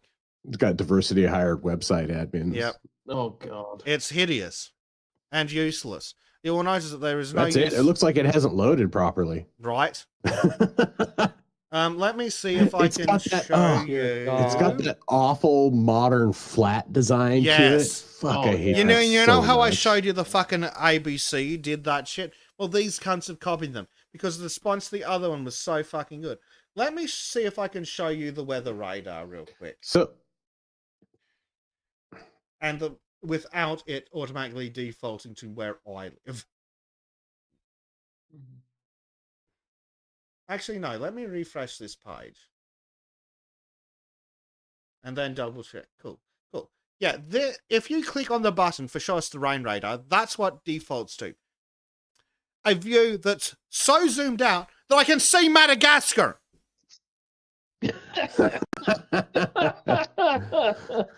I think Hawaii's just off screen on that's the awesome. the fucking right. Like, what the fuck you meant to That's do awesome. with that? Why the fuck is this the default zoom level? I don't give a shit about the weather in New Zealand or Madagascar. No, why isn't this the default zoom? Anyway. Looks like there's some stuff going on in Alice Springs. Yeah. So let's go to back to this actual fucking article. Yeah, demand for Weather Bureau to explain how it will fix its flawed website. No, shut up, fuck off. Don't care about your website. So the Federal Environment Minister has called the Weather Bureau in for an urgent meeting to explain how it will fix its new website, which launched just days before wildstorms hit southeast Queensland. Queensland Senator Murray Watt, whose portfolio includes the Bureau of Meteorology, said the new website had not met users' expectations and encouraged Australians to share their feedback with the agency. In a statement on Tuesday evening, he said he met with the acting chief executive and told the Bureau to consider this feedback and, where appropriate, adjust the website's settings as soon as possible, including urgent consideration for improving functionality and usability. Over $4 million, by the way. Over $4 million. Wow.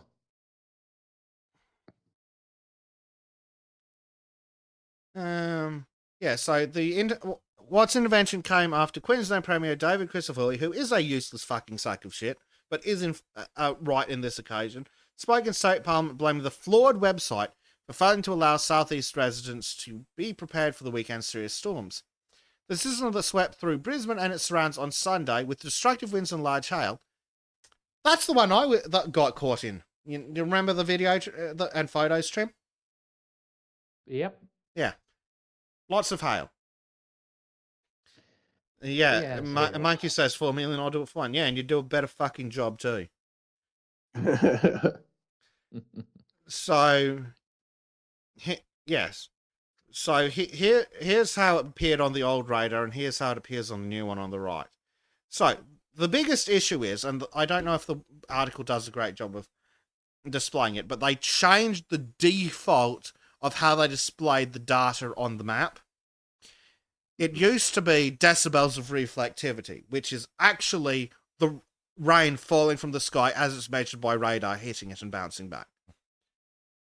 What they were instead showing was millimeters of rainfall that was hitting the ground as an estimate. Which, by the way, it turns out that when you put that on the same map, you get less intensity. Because on the old system, if you saw very dark red or black, it usually indicated hail. The problem is, under the new system, didn't have any indication about the hail at all. So people were caught completely out. Oh, wild. Yep. The changes to the federally run Bureau of Meteorology website are not good enough, he said on Tuesday. I might be able to show you an example in a bit. The changes to the website don't make sense. The website is flawed. Easy access to individual layers have been removed. The colour scheme we became accustomed to has changed, and platitudes from Canberra won't cut it. After interjections from the Labor opposition benches, Christopher fully accused them of protecting their Labor mates in Canberra. Yep, cool. Politics don't care. Watt said he was told by Stein that the Bureau was considering feedback. Yeah, that's interesting, because previously they said, oh, you'll get used to it. Australians deserve to have confidence in these important services. Yeah, oh, a dip in customer satisfaction is expected as customers familiarise themselves with the new website. Yeah, no. Yeah, here we go. Earlier, Queensland Treasurer David Janetsky told State Parliament he had written to Watt to raise significant concerns with the new website, describing the changes to colour coding of rainfall intensity and removal of Caboolture's locator on the map as critical flaws. The decision to make the site live on 22nd of October, just as Queensland, Australia enter storm season, Canada is basically described as short-sighted. Yep. Meteorologist Anthony Cornelius from Weather Zone said the storms that ripped through southeast Queensland demonstrated the problems with the rollout of the new website. It beggars belief that the Bureau would roll out a significant change to an essential infrastructure service just as the main storm season is about to start. Is this for a recent one? Possibly.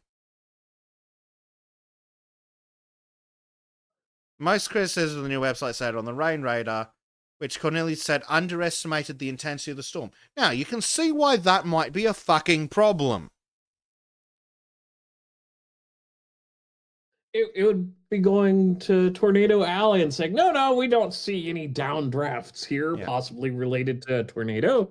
Yeah, let me get up the Bureau of Meteorology website and see if I can show you what it actually looks like and the way it's currently working. So, where's some rain in Australia that we can zoom in on?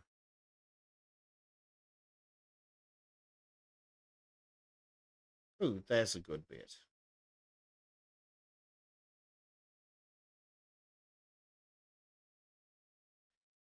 Sorry, I'm just setting it up on the other screen.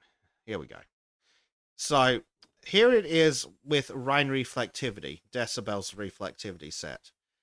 Let me see if I can set that. So, see how it looks there? If I go to this button here and change to rain rate millimeters an hour, completely different. And the issue people were having is under decibels of reflectivity, we have this scale here at the top. And hail appears as these two colours here, mostly black. Meanwhile, under the other scale, it wasn't appearing like that. So people would look at it and go, oh, the rain's not that heavy. Yeah. No, it fucking was.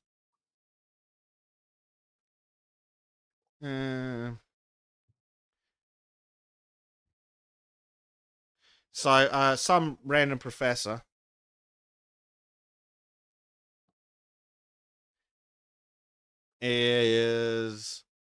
says that some complaints might stem from users' unfamiliarity. Yeah, fair enough. Some would. Change does suck. But you know, the landing page for the weather radar presented viewers with a map that extends from Africa to well beyond New Zealand. Not exactly helpful. Yeah. A presentation that first seemed cumbersome. That's true. It appeared to her to have a longer lag time than the information it presented viewers. In an early viewing, she recalls having thunder above her while the radar suggested the score line was still some distance away. Yeah. Basically, they're saying it sucks. New England MP Barnaby Joyce also grumbled they found the site difficult to navigate. It takes a special skill to find a website that was operating perfectly as far as the 2.6 billion hits it got a year. 2.6 billion hits on this website. And for $4.1 million, turned into what its own employees call a shit show, he said. That's funny. And yeah, they hired a new admin and implemented a bunch of changes to probably make it easier for them or something, and fucked it up on the front end. And here we go. Update. Visitors to the website will now see a familiar rain display as standard when using the rain radar and weather map. In response to community feedback, we changed the map to show rain reflectivity as the standard setting. This brings back a visual style that many customers say they found intuitive and reliable for interpreting weather conditions. And that's really, really the biggest issue. That they changed the default presentation style of the radar without warning. So people were underrepresenting it. Yeah. The rain reflectivity settings shows extreme rainfall and potential hail is very dark red or black. Yes, it's what people were used to. But they fucked it because they're a bunch of fucking idiots. Anyway, yeah, that's how our government screwed that up. That's not surprising. Yeah. Like that's give them a chance, they'll fuck it up. Because there's not like there's real repercussions for them fucking it up. You know, it's like, oh, okay, we just gotta fix it. Nobody loses their job over this. Yeah. So people should. Like, a lot of people were caught out in that hail, and some of them were caught out in it because the weather, they read the website wrong because they changed the basic display without warning people. Like, no one expected that they changed how the rain radar was interpreting data. But they didn't tell anyone. They didn't even have a little banner over it going, by the way, we fucking changed the default. So yeah, anyway, let's move on to some memes, shall we? yeah, Trim's been he's presented us with a bountiful harvest in the chat here. Indeed. Yeah, I tend to gather a lot of memes while I'm on the boat. Yes. Well, don't spend them all at once, Trim. Right, let's have some memes. Just in, the Vice President JD Vance shows off his Halloween costume. Right. Happy Halloween, kids, and remember, say thank you. Holy shit, is that actually fucking real? Yes, it is. It's real. Yep, it's 100% real. Oh god. He's I one. love that. Which one's not? Going. He's fucking one. Say thank you. I fucking love this guy. Oh, Keep playing it. he is. It keeps going. Yeah, now side to the side. Oh, That's brilliant. He's won. He's defeated That's them. funny. I love this man. Oh, that's Well, that's how Obama got rid of the thanks Obama memes. Yep. You know? Yeah. So yeah, was by embracing it. So I think that's hilarious. Yeah. And this is true. That's fucking gold. Destiny. Yeah. Right, here we go. Destiny. Honey, bring your boyfriend in here. They've really ramped up the political commentary this season. Homelander is literally Trump. Oh, what a Jesus cut. Christ. For real. Right. Poor man. Yeah, can you hear the scream? What else have we got? You know what the thing is too is when Joe Biden was vice president, I loved those memes. Like those were hilarious. The Onion had a whole shit ton of like Joe Biden is just a weirdo memes. Like Joe Biden caught washing Trans Am and Daisy Dukes in the White House parking lot or something like that. Like those were hilarious. And so the JD Vance memes are fucking like they're getting up there. Yeah. They're pretty fucking good. Yeah. All right, let's power through some memes. Yeah. Women responsibility, women agency, women accountability. Yeah. We did that one the other week. What do we got here? I got 95 problems, but Roman's 8 and 1. Right, hold on. Your thesis. I was hoping Bleach was there, but sadly. That is, therefore, there is now no condemnation for those who are in Christ Jesus, who do not walk according to the flesh, but according to the Spirit. There you go. Yeah, it's like that's part of Martin Luther's thing. Yeah. Yeah.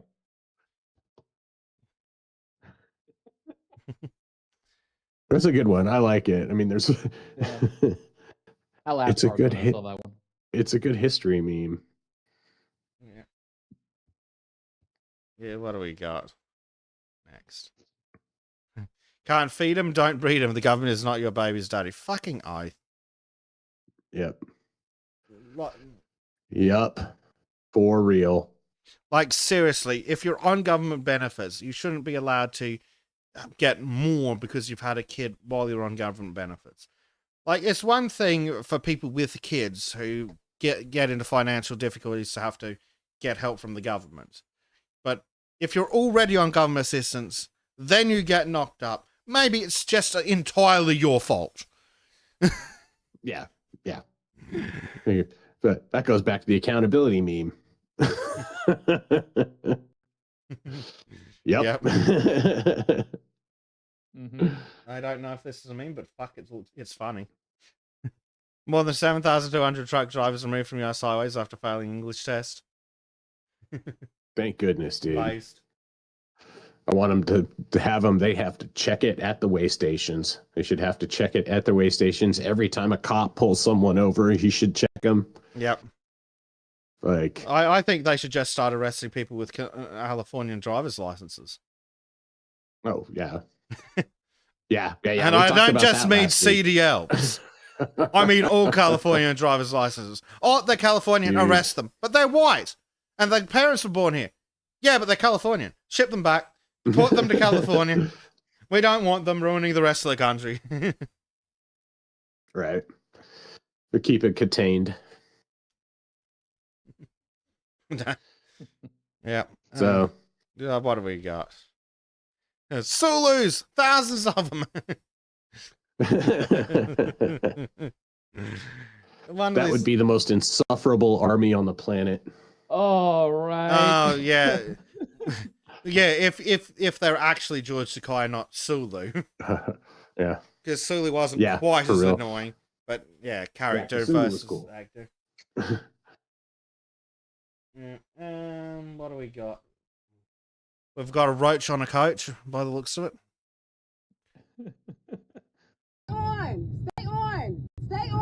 Stay on. I will go to jail today. I promise you. Keep. Oh God, the thing driving's one of them too. Right. Keep it playing. I want to hear what it's. Screaming. Yes. Stay on. Stay the Get fuck off the on. phone, bitch. Yes. Hold on tight. I hope you are. Hold on. Now. Should have got the fuck off my shit when I said so. Fuck is you talking about? On. Stay. There you go.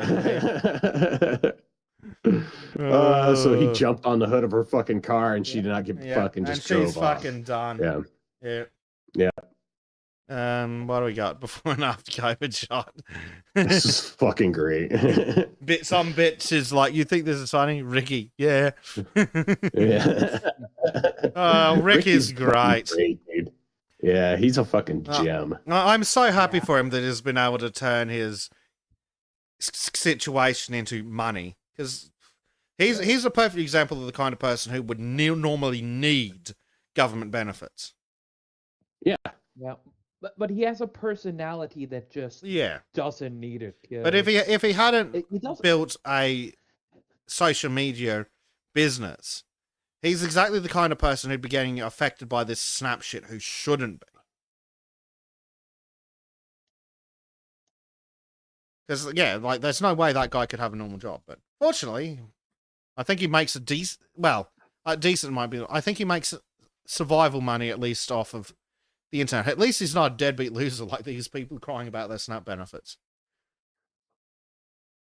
Yeah, and he's comes out with comedy gold. What else have we got? All right, next meme. What do we got? There won't be a Shire, Pippin. Join ice.gov. Oh, dude.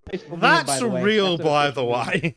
I saw it. Yeah, you know what's fucking, what was so great is some stupid commie bitch retweeted this and was like, George R. R. Martin wouldn't, or not George, Tolkien wouldn't like this. He hated fascists, blah, blah, blah.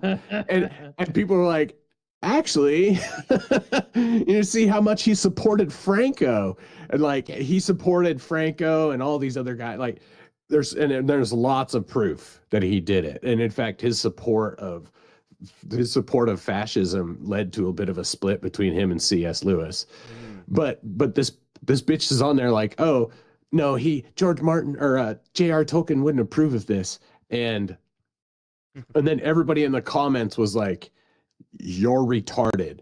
And then she's like, no, see, and she posts this fucking Google AI thing That I is hate the that thing. exact opposite of reality. The exact opposite of reality. And then everybody just lit her the fuck up from there. Like, you are so fucking you actually believe what the fucking AI tells you? You're a fucking idiot. You need to fucking look at the like, you're so fucking stupid. Those AIs tell you exactly what you want to hear.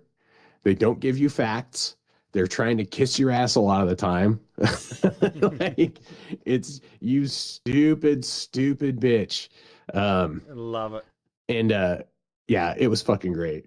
She got fucking ratioed to hell. Yeah. Get Nice. fucked. Right. What do we got next?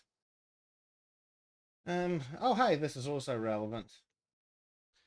2 types of shoppers. No job, job. Dude, ain't that the Exactly. fucking truth? Yep. Yep. Man, makes me want to go down to the grocery store and hang out. Yeah. Former Just to World of see Warcraft how- devs start studio where only female staffer is dog based. Fucking brilliant. It's going to be the most productive studio. Yep, they might actually make something worth watching. Or playing, rather. What else? What do we have here? See only buffs. You are sheltering hidden nerfs in your patch notes, aren't you not? Yes. I've had a bit of a crash out about Helldivers lately, and this one speaks to me. Yeah. Fuck you, Arrowhead. I love the game Helldivers, but fuck you, Arrowhead. Okay, true. Yeah. Okay. Watch out, another one of our honored guests is enriching our culture. Slash. You goddamn pussies. Fucking G Prime never misses. No. What here? No, thanks. I'm not interested in defending war, slavery, and pedophilia. Yeah.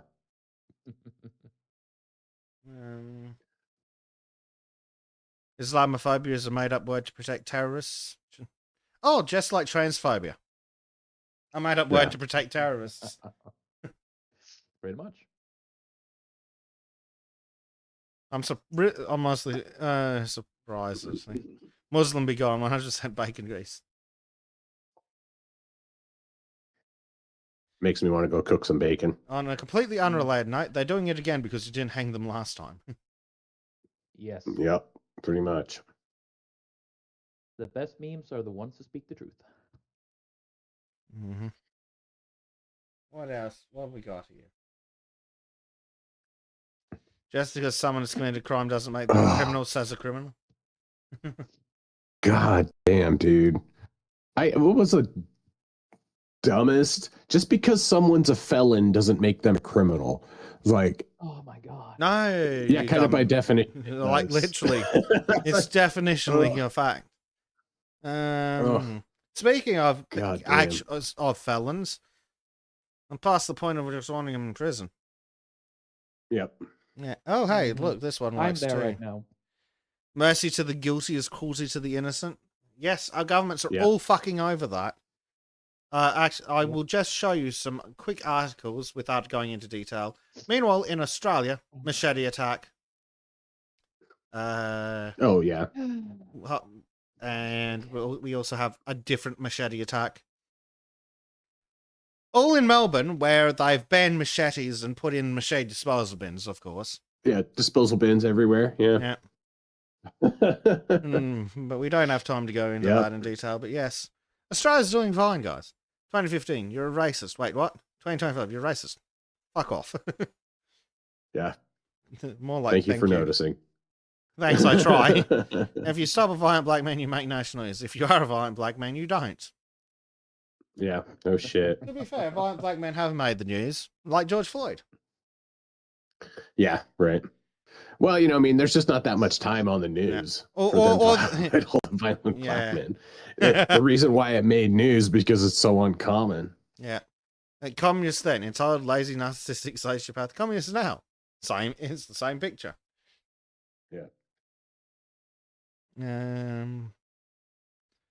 Winter is coming. Have fun being dead, you miserable pieces of shit. Oh, If only. Yes. It's Fucking warming mosquito. up and rainy here. Oh yeah, you're heading into mosquito season. Oh, it's already fucking here. Oh, poor fuck. Yeah, black males, 6.5% of the US population, 94% can't read proficiently at 18, 63% don't work full time. I'll forgive them for that. I want to know how many don't work at all. Fuck full time work. 70% illegitimacy rate. That's honestly lower than I expected. 33% convicted felons, 50% of the male prison population commit 60% of murders, but white people, racism, and guns are the problem. And Yeah. no, what do we The got? 3 strike policies would probably cut a lot of this crime. Literally. What do we got here? American battleships. After being hit by a kamikaze, the USS Bad Side of Detroit. There's a good side of Detroit? Oh, wait, right. In 1940, there might have been a good side of Detroit. Limped back to port, missing half of the port side, and took an entire 28 minutes to repair at Pearl Harbor before being returned to service. Japanese battleships, after being hit by 900 torpedoes, 8,500-pound bombs, and smashing into 12 friendly ships in the fog, and having all fuel and ammunition cook off, be resupplied and cook off again. The IJN, Empress Diamond Encrusted Knapsack, sank over the course of 14 hours with no survivors, as it was intended for it by command to both sides. German battleship. Upon taking one round from a sunk British destroyer Captain's Webley, the Prince Wiener Schnitzel was rendered combat ineffective as all fire control systems were knocked out. On the way home, it was scuttled after a collision with a swarm of plankton off the English Channel.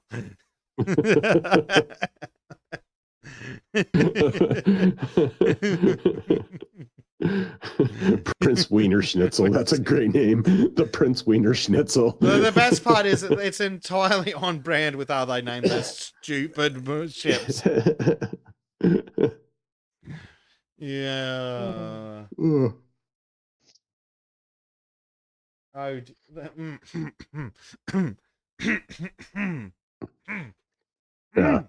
Yeah. What? I don't know how that got there. The picture looks weird, dude. Like the woman's face is fucked up. Yeah, the woman's face is. And then of course the top been is hit by looks JPEG like AI. compression, I think. Yeah, in the top, the thing yeah. looks AI shit there too. Yeah, it could be. Like this bit looks fine, but yeah. I mean, I'd believe it. Oh, read the name. Read that. Ikra Omar Mustafa's son Farhan is one of many Swedish children diagnosed with intellectual disability. But, Swedish. Yeah, he's not Swedish. Yeah, he's not Swedish. And Snipey was like, man, everyone has bad coughs all of a sudden. No, Dave's had his the whole show. Yeah, I've always had mine. Poor Dave. For the 9th year in a row, the average IQ in Sweden is falling, a trend that is puzzling researchers. It's a mystery, says a leading intelligence researcher who believes the development is unprecedented in modern times. Huh. Yes. Yeah. I don't know if it's been altered or how much has been altered for effect, but I believe the whole thing. I believe it's true. Yeah. It doesn't seem unreasonable. Yeah. And here's that other one. Burn not Columbia with your chaff. Yep. No, fuck that Lady Liberty bullshit. Give us give us nothing but your envy.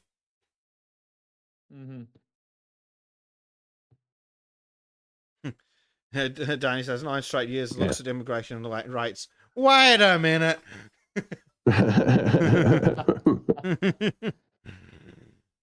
Stop. Oh, Danny's doing a noticing. How dare you? Oh.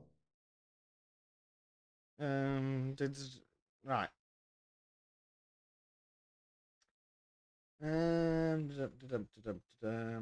Just having a look in the memes channel.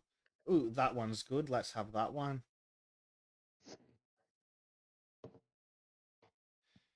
Liberal women now purposely dating the brave men of ICE in an effort to take pictures of their faces without masks on and explain where they live so they can dox them. Are you sure? Yes. Yep.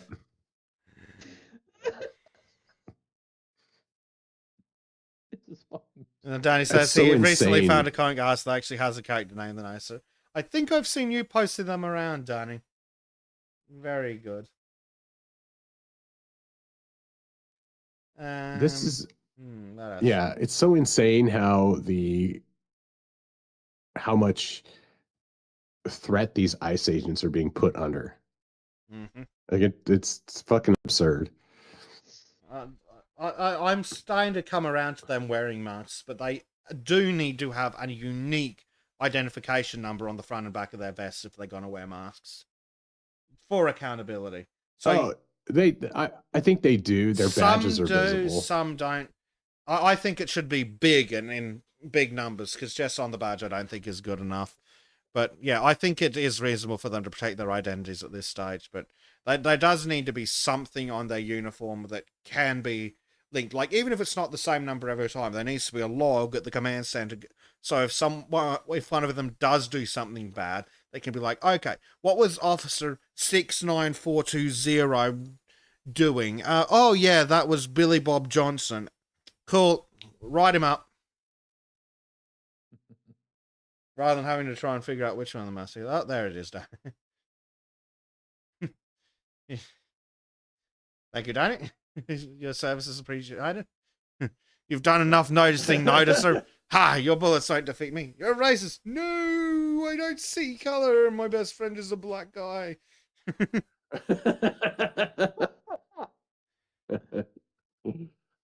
Oh, so stupid. I see you've created disgusting, horrible mutants to try and destroy democracy.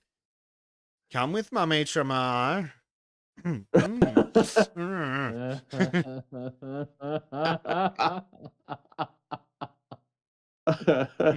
Glorious. That one might be a touch too spicy. This one, on the other hand, is on brand. Oi, you got a license to that stabbing? Carry on then.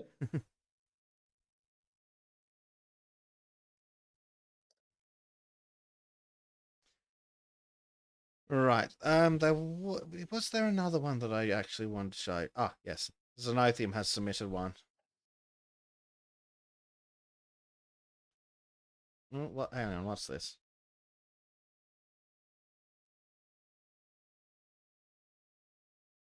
That's too much thinking, so I'll go with this one.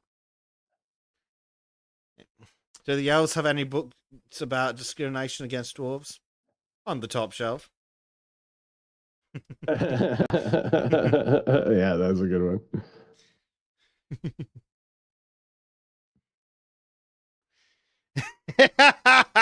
Yep, this is the one to leave it on. If you think revoking gay rights and abortion rights is moderate, what could be further right than that? Crash! That's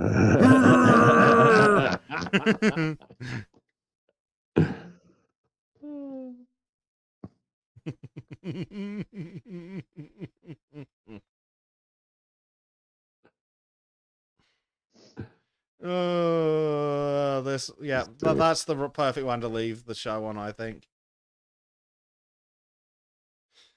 Unless Dave wants me to show that one. Actually, you know what? Let's put this on screen because we've been good and deserve something nice to There we look go. at. Take me down to the Halloween city where the girls are goths with pumpkin-sized titties. Beautiful. Oh. Xenothium, yes, they are, Zano. Trim, Xenothium wants to slide into your DMs. Don't worry, we told him that furry's extra. What? So I think Xenothium He's gonna have to buy you to dinner first. yeah, Xenothium wants to put you to work, possibly. Yeah. Okay. All right. So we're gonna end it there then. Yeah, we'll end it there. What's happening this week? No Bleach this week for Yeah, no bleach for the Thingy. Autist Circle this week. So no Autist Circle this week, but I don't know. Are you doing any streams, Trim? I might try to do a stream next week. No guarantee on when. And it's the usual art check where I need to cough up a few more recordings. So hey, Dave, you got time? Yeah. Yes. Other things are coming up. Don't forget that for next week as well, time zones are fucky for Americans, and then the week after that they fuck up again in the other direction. And we go back to normal. So we got another week of no, it's tomorrow. Time zones change for us tomorrow. Do they change? So we'll be tomorrow? back on regular time. Yeah, it's the 2nd. Oh fuck, I can't remember shit about how these time zones are fucking weird. Yeah, 2 so p.m. we'll be back London on time, regular folks. times. Figure your shit out yourselves. I did post a helpful pretty link in much. the announcements channel. Yeah, Don't know about when the next stream with Disco will be. Oh, it wouldn't be tomorrow anyway. When streams with Disco return, they'll probably be Friday nights. Because work, yay. yeah. As generous as chat is, they just don't pay that much. Unfortunately, I can make way more money doing an actual job, which is disappointing. Like when this job pisses me off, I might try expanding the channel. Yeah, my Friday nights is things will be better. I think. Well, they'll actually Disco's Friday nights, so my Saturday mornings. But yeah, the Sunday night ones had to go with the job. Because otherwise, well, they're Sunday night disco time, which means that I'd be streaming at like 11 a.m. on a Monday, which presents problems.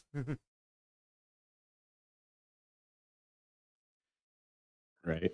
Yeah, Danny says the government's already taking his money for EBT Queens. They can only give so much. Well, take their EBT money and give it to me. Yeah, no. We do appreciate your chat. We could. But, yeah.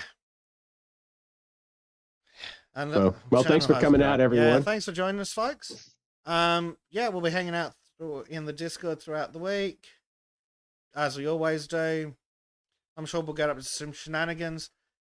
At some point, I have to bully Trim at what's going to be an incredibly inconvenient hour for him, so we can do some streaming. Well, at least I'm off, and depending on how shit goes this time off, it might be extended. Yes, we will see. I might have a problem with my knee. Yes. Yeah. Well, anyway, yeah, thanks once again for joining us, folks. Not too much this week, but we will stay tuned for impromptu Trim and or basic streams throughout the week. Yeah, that's it. We're gonna piss off now. Shadilay, everybody. Shadilay, folks.